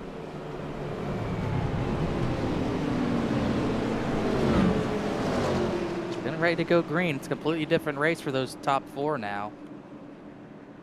Yeah, the breakaway in this draft package, I don't think we're going to see that in these last 10 laps. It's less than 10 to go, and we're approaching 5 to go. Just shy of that when we go back green. I think if you're Nick Hapiak, you want everyone behind you to blow up.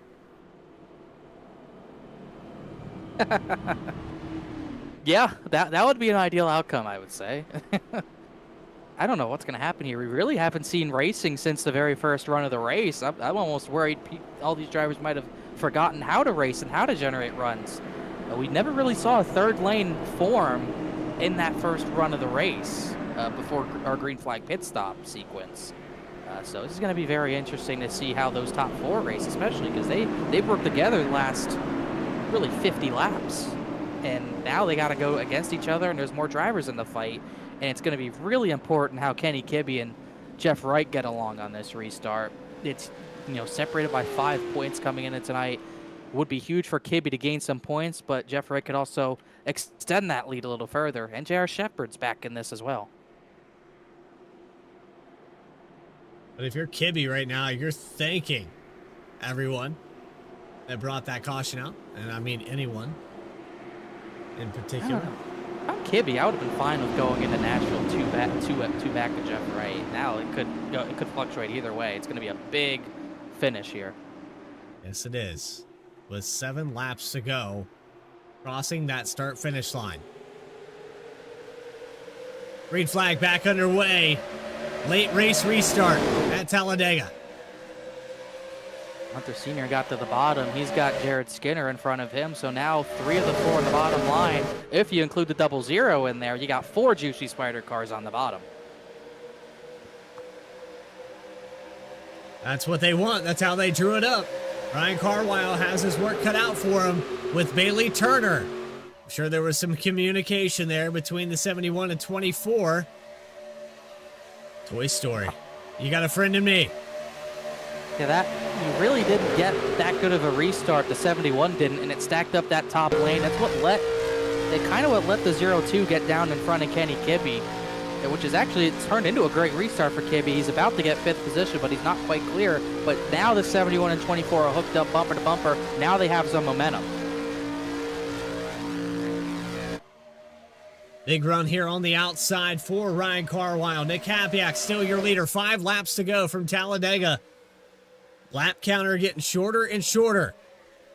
Again, late race caution. Groups these cars back up. Anything can happen outside. Not organized. They're off of 2. Yeah, I think Turner was hooked up, but maybe got a little bit too heated with the oil temps, and he's had to lay back. You saw a big side drop there. It's not something we've really seen many drivers pull off. We saw Ryan Carlisle on Hunter Sr. right there, got really close to the right rear quarter panel. Big side drive pulled him back and stunted his momentum, but it didn't really make a difference. It doesn't give you extra speed. It just slows that car on the inside down, and they just don't have the momentum. Now Turner's kind of caught back up on the bumper through the tri-oval.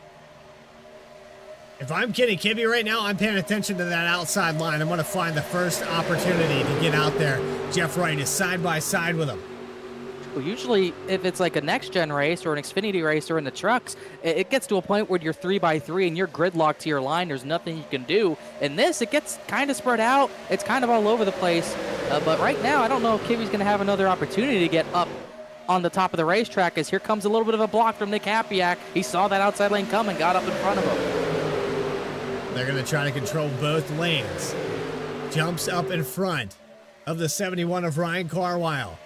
Craig Martin on the bottom in the 00.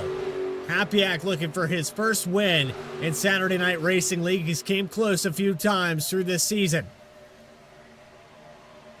Yeah, that's exactly what they're going to try to do. Keep some teammates in leading either line, but Carlisle's going to get clear here. If he can go to the inside, I think he should. Bailey Turner's close to getting clear. You know he's going to push the issue, but he just couldn't quite get clear, and Carlisle committed to that outside line for now. And now Hapiak's in a bad spot because he's a little too far out from the inside lane. If Carlisle loses him or goes for the move, they're going to lose a lot of time. As here comes Jeff Wright up to the top 5 out of nowhere. Gets around Hapiak, 48-24. Got in front of Craig Martin. That's huge. That puts those Juicy Spider guys really not in a good spot. Just Hapiak leading this race with the 24 and 48 hooked up like it's old times. Here comes the move. Turner got blocked. Now he's going to cut to the inside. How did that not end up in a wreck yet? Coming to 2 to go. They're all over the place. Turner's going to go to the bottom. Hapiak is just chasing him all over the racetrack. And here comes Carlisle with a run. Clear inside for Jeff Wright. Another move to the outside. Another block. 3 to go. 2 to go now. This is unbelievable. Oh, there it is. Crash. Kenny Kibbe. Craig Martin. Kenny Kibbe's destroyed.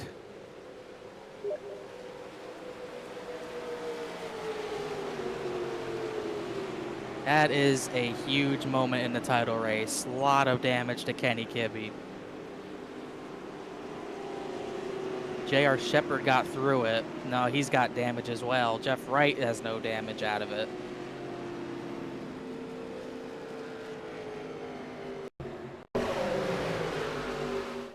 Huge, huge moment. It brings us to overtime. I mean, I'm shocked that I'm shocked this didn't end with Nick Hapiak getting turned. He blocked Bailey Turner for an entire lap from the double yellow line to the outside wall. And I can't believe he got away with, I believe, keeping the lead out of all that.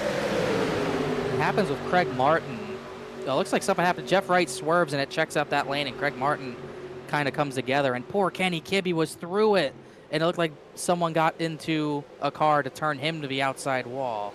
When I thought he was clear of it, and looks like Ben Laughter maybe after they avoided it. Jared Skinner right rears Craig Martin after the checkup, and right there, Laughter in the Massey in the Kibbe, and Kibbe hit hard.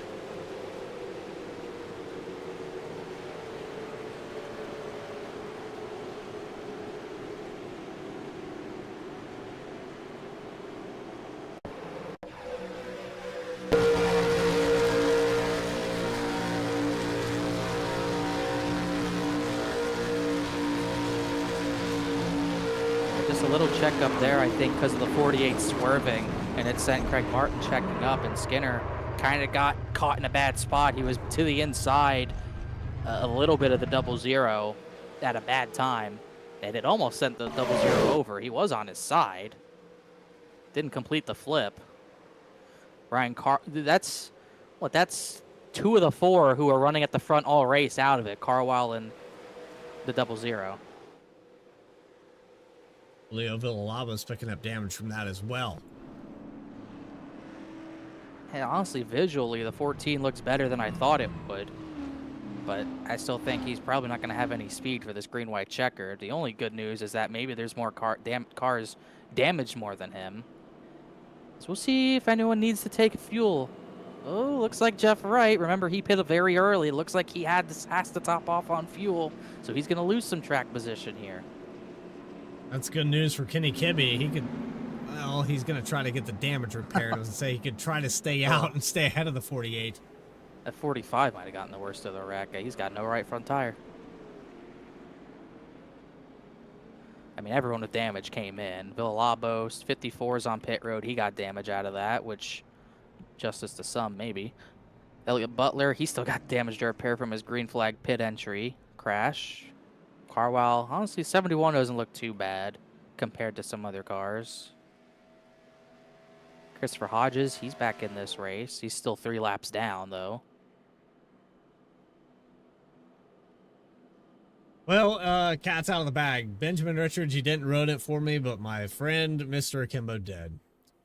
He said, "Who's your daddy?" is what he said, so now I know. Big 10. You can't scroll Facebook. You can't have social media if you want to know anything. Try to DVR that broadcast and watch it later, but I guess not now. It's going to be interesting where the runs come from on this restart. You're going to have at least one car with damage staying out. J.R. Shepard did not pit, and he's in 5th with a decent bit of front-end damage. Trying to look behind. Looks like everyone else who stayed out for the most part has a clean race car. Jeff Wright, first one off a pit lane. He's still going to be restarting 9th after pitting for fuel. So not the worst thing in the world for him in this instance that he had to come down and top off when pretty much everyone else who was lead lap got caught up in that big crash.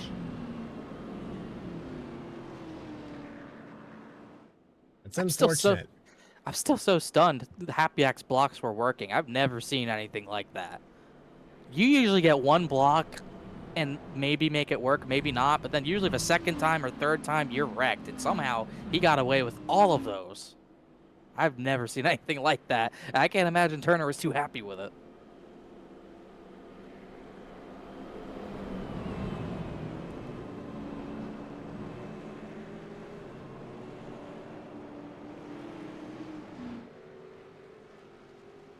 I'm just waiting for this thing to double back up. I feel like this caution's taking a lot longer than the other ones. Feels like it.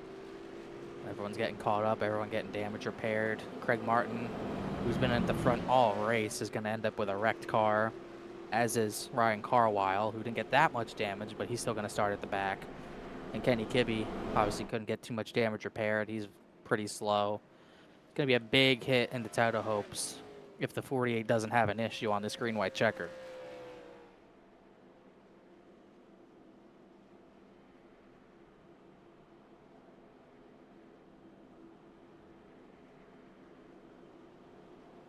Sorry, I'm getting so many messages right now about this draft package and it's a lot to process. A lot to process indeed. It's funny because for like 80 laps, there really wasn't that much to process. We kind of saw what we were getting. It's going to be a very interesting restart. I can't imagine Hapiak gets away with those blocks again. But But the problem with Bailey Turner, with the drivers who were in that crash, is now he's in a juicy spider sandwich again. You got Hapiak leading. You got Jared Skinner, who survived in third. Hunter Senior's in fourth. So he is in a really bad situation as far as that goes. I mean, it's pretty easy. You could definitely end up seeing Hunter Senior just not push the 24 here, and maybe he falls back in line in front of J.R. Shepard if he gets that gap. This is like worst case scenario for the 24 right now.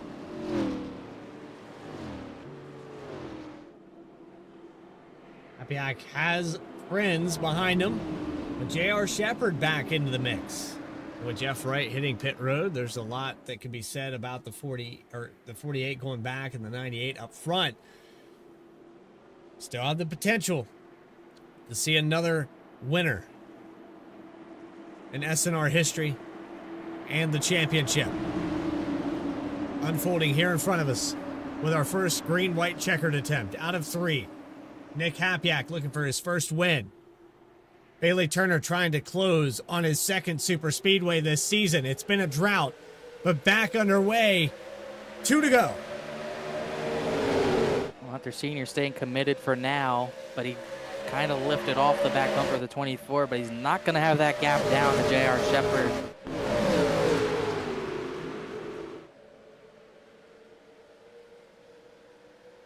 Yeah, Turner just has no help on the outside, and that push going to put Hapiak to the lead. We'll see what Hunter Senior does if he gets a run here. He's got a little bit of a run here. Hapiak's going to have to block again. This is too big of a run to block that time. Yep, saw it coming. Moves to the inside for the white flag. Now the 0-2, and the high side podcast going to give him a shove into 3. But Jared Skinner's still not pushing that 24, so not really end of the world. And it's not good for Bailey Turner. Here comes Dakota Floyd. Where did he come from? He's third in line on the outside. Jeff Wright into the middle. He's falling back. Looks like we're going to get to the white flag.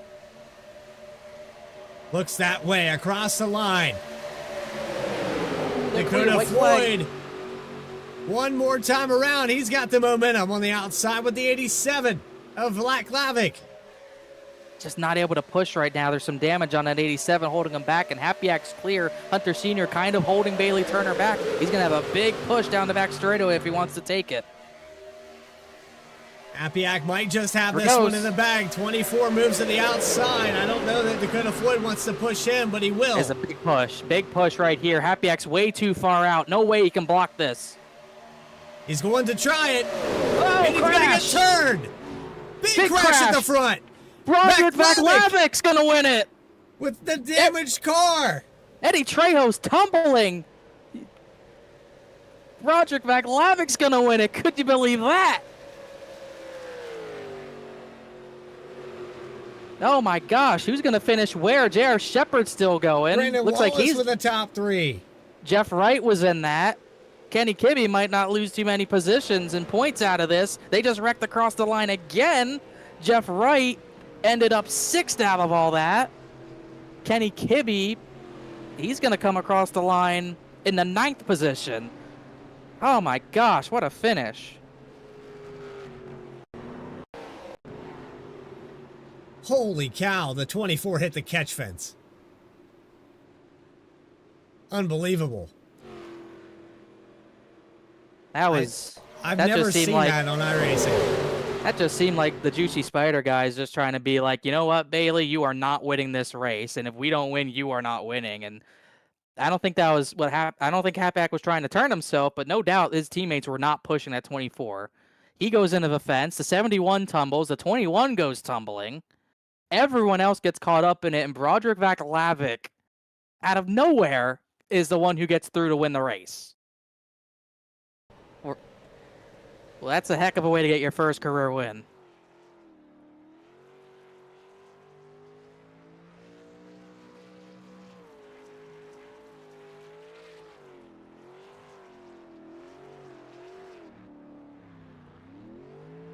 We got to take it on board with Zach Lavick.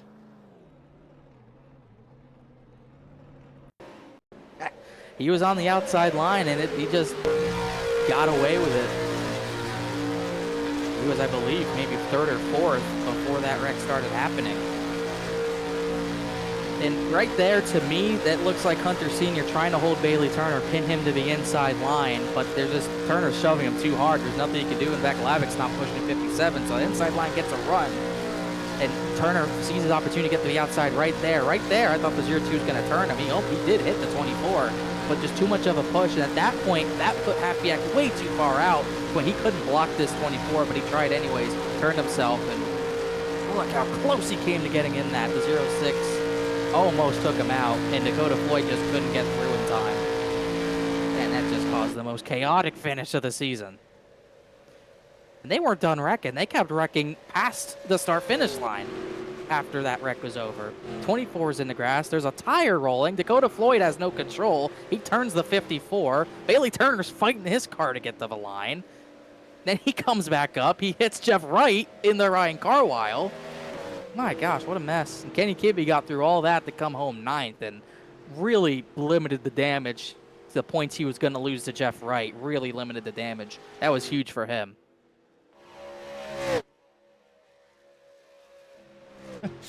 Well, wasn't what we expected here. This draft package still put on a good show, and we have final race results and interviews with our top 3 in just a moment's time. You're watching the Saturday Night Racing League, the Cup Series at Talladega. More coverage post-race on VSPEED in just a moment.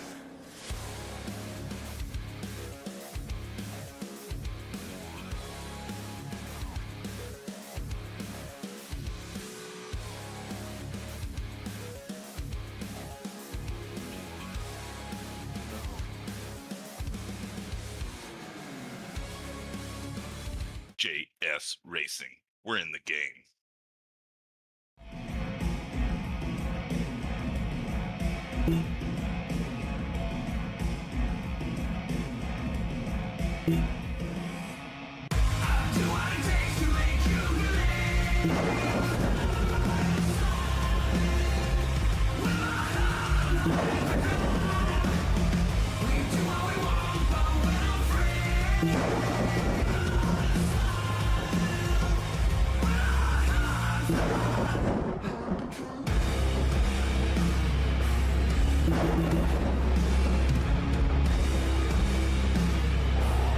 Gentlemen, start your engine!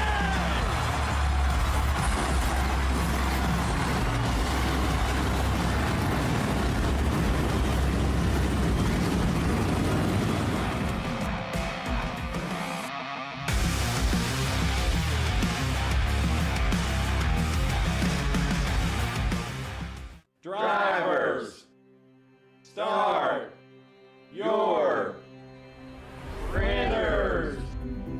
To keep pace with the ever-changing landscape of marketing and advertising, let Clark Print Shop help you spot the trends and keep you in front of the pack with all your color printing needs. From business cards to invitations, menus to mugs, we can print anything you need on paper or your choice of over 3,000 promotional items.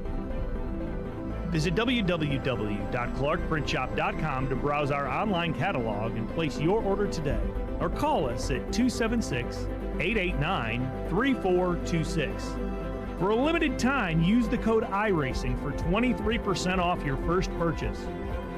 The staff at Clark Print Shop looks forward to handling all your color printing needs.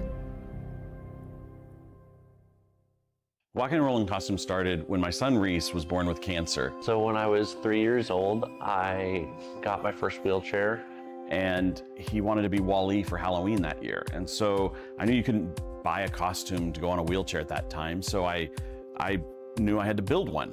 My dad ended up building a Wall-E costume out of a Dell computer box. When we were all finished, he loved it. We took pictures of it and shared it on social media. So many people started sharing it that we started getting requests from people we didn't know. In 2015, we decided to build them for other kids because people were asking, hey, can you build them for my kid?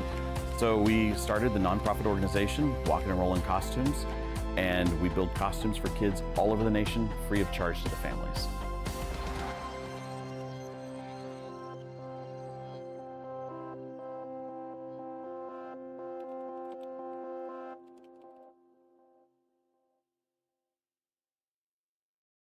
JS Racing. We're in the game.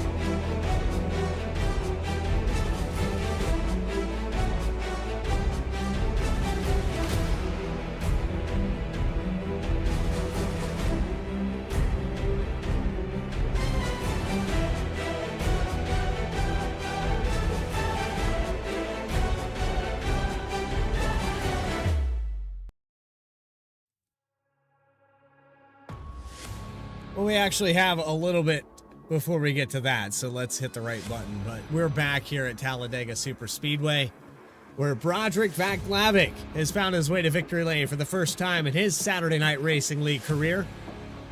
He is going to go from around the 7th position to the lead in those final laps in that late race restart, green-white checkered. We finished this race off. Man, these buttons tonight, I'll tell you what. Okay, now that we got that all sorted out, 12 lead changes, 3 cautions. Might be the lowest total we've had at Talladega. Well, I can tell you that Challenger Series finished it up with 5, so Wow. they did a fantastic job. And again, shout out to them. But this was another, random exotic finish with Vaclavic starting in 16th. Brandon Wallace getting a 2nd place finish here tonight. We'll get a word with Casey Lacotis, that top 3, in just a moment's time. It's J.R. Shepard making up a little bit of points here on Jeff Wright. He's in the hunt. You got Ryan Carwile in 5th position. Jeff Wright finishing at 6th. We mentioned there with Kenny Kibbe mitigating the damage. Could have been a lot worse. 3 positions, but a lap led there for Kibbe. He should be within 5 points going in or close to it when we go to Nashville. You've got Bailey Turner finishing at 7th.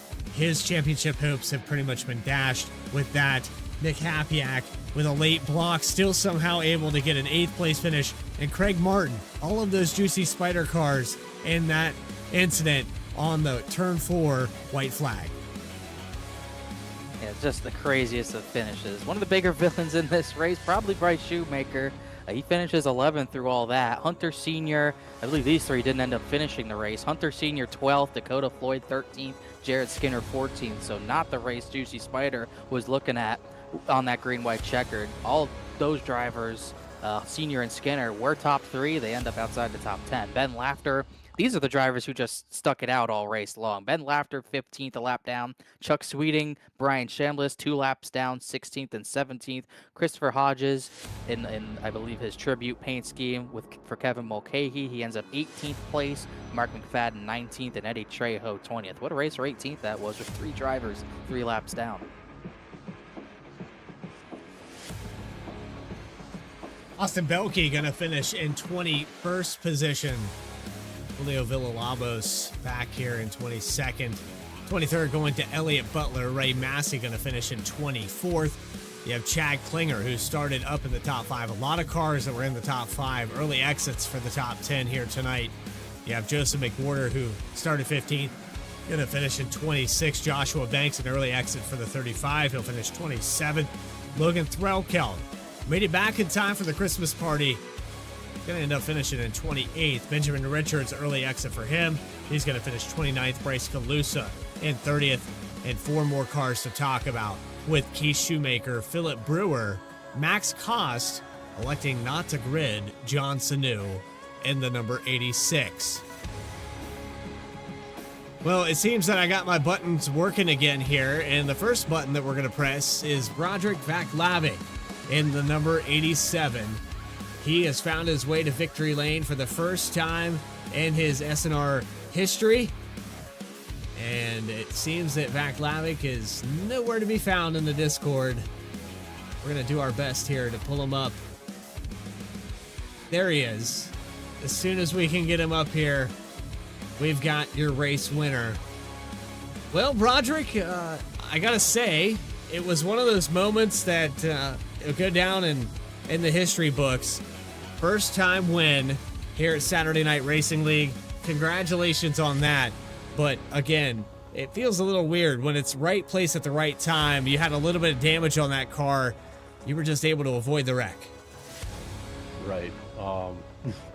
Not a whole lot of damage. It might have looked worse than it was. I made that mistake. I had one guy on my inside, and I checked up coming in the pits earlier, and I guess the 50 was coming out when that happened, and I just crossed his front end, spun out. Wasn't too bad. I think I had still 9 seconds to repair at the end, but it was just all optional, no problem. So yeah, right place, right time. Just shot to the outside and held on for dear life. We go through that final race restart, but prior to that, this draft package looked like it spread the field out quite a bit, and you had actually got pinned outside of even being in contention for this race. You were a lap down at one point in this race. Yeah, I was.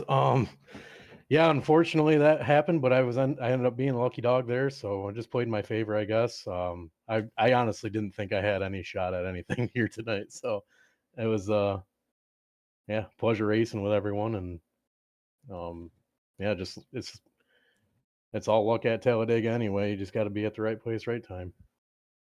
That brings you into the broadcast booth, and again, this is your first win here at Saturday Night Racing League. It's a very competitive series, and you can put yourself on a limited list of names that could say they've won here in the Cup Series, especially in this car. It's been very limited this season overall.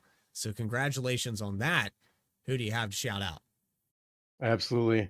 And thank you. I'll shout out Austin for telling me to just stay on the outside and just see what happens and hold it wide. I believe that's Austin Belkey that you're mentioning. Correct. Yep, Austin Belkey. Austin Belkey in the number 80. Oh, man, I'm losing it here tonight. I think it's the 89, but I could be wrong on that. Yeah.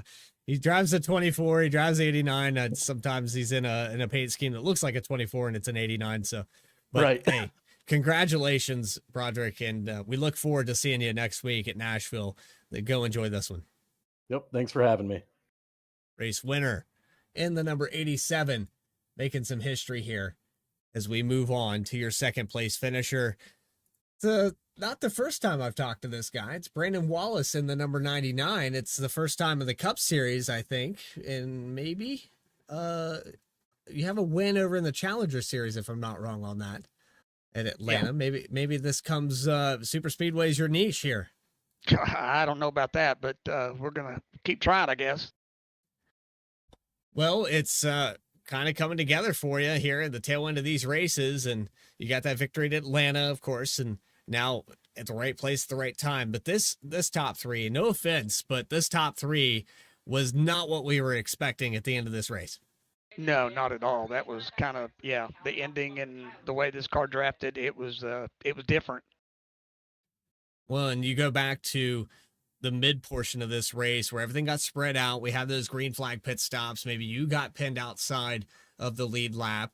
We also had situations where drivers that were in contention for this championship got pinned outside the lead lap and also weren't in the draft. So when you're in a race scenario like that, how hard and difficult is it to tell yourself, hey, stay with it. Anything can happen. And you guys did it. We had some guys that left and you stayed here.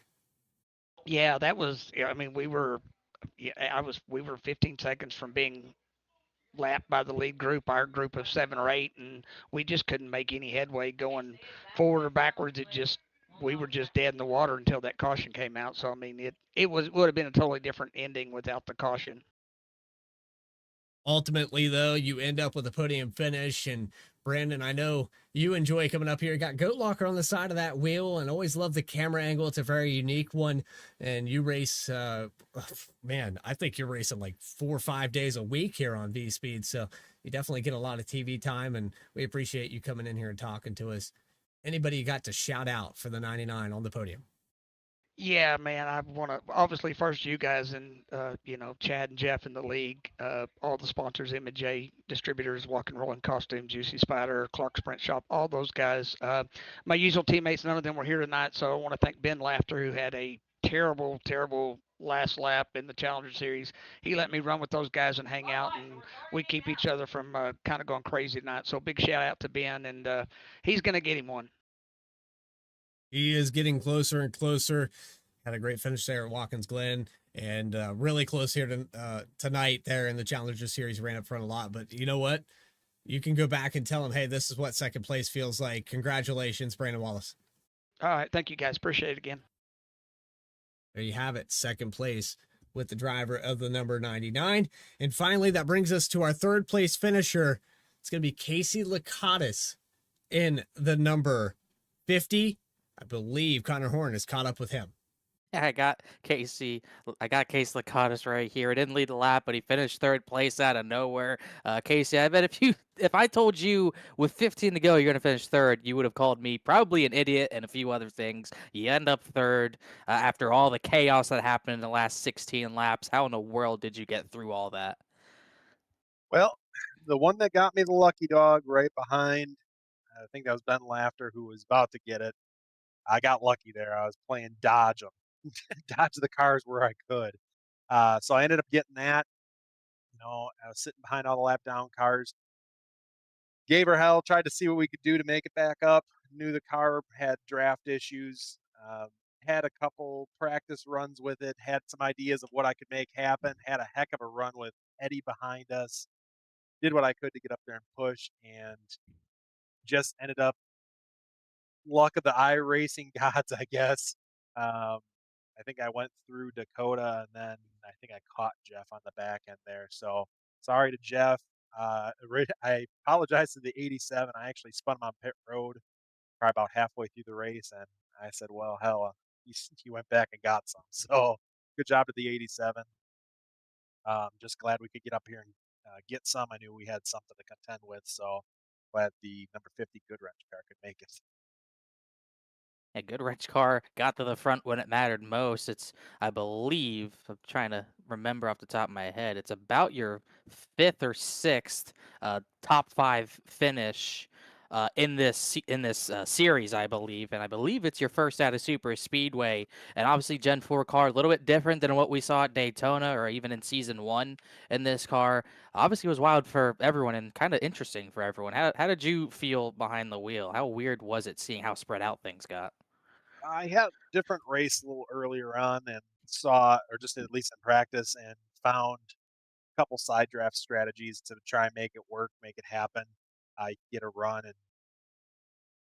just playing a little mirror driving it, and it worked out pretty good. Overall, wish we could have been up there a lot sooner. Wish we could have got a Q run in so we could not fall off in the early parts of it. Um, Overall, not really being in the contention for chase. Found out about halfway through the season. Apparently, I registered to go, but you know what? For the race season that we've had, mentioning the stats that I have had, it's been one of the best darn seasons that I've had in quite a few seasons. If I was in the chase or running the whole season, probably would have been a heck of a lot different story. Actually running probably higher up in the chase. So happy for the team overall. Glad to see we've got some speed still. Thought I was getting a little washed there, but we got something. I'm hopeful we can finish out the season strong going. I think it's Nashville next week, and that's a good track for us as well. So usually. We'll see if it. Oops. Yeah, we'll see if it's a good track for you next week. 2 races ago, we finished the season at Atlanta. Yeah, you started at Pocono, so a little late, end of September, but you've had really not many finishes worse than about 15th. And obviously, this is your second top 10 of the season. You had 4th at Martinsville, so good end of a season for you. Congrats on another top 3 finish. Anyone else you want to thank or shout out? Thank you guys for the broadcast. Thank you guys for having me. SNR, it's always a pleasure. Once again, just thank you to the team. In case Lakatos, another come from behind for top 3. Remember, once again, you were a lap down, 15 to go, and you end up P3. Congrats on that, Casey. Thanks for talking to us. We'll see you the next 2 weeks. Thank you guys. Have a nice night. You too. Jason Lakatos, third place finisher, and Connor. I got to be honest with you, man. This draft package, it was rough. It was something. It's not something anyone was really expecting either. I don't think we expected to get that spread out after one round of green flag pit stops. It was going to come down to 4 drivers. It was going to be Hapiak, Craig Martin. We saw Bailey Turner up there as well, and I can't remember the 4th car on the top of my head who else was in that. But we had 4 cars breakaway. We had some, I call it shenanigans with around 10 to go, which completely turned up the chaos. We saw some title contenders fall out of contention. We saw some others kind of rise to the occasion, get a finish through adversity.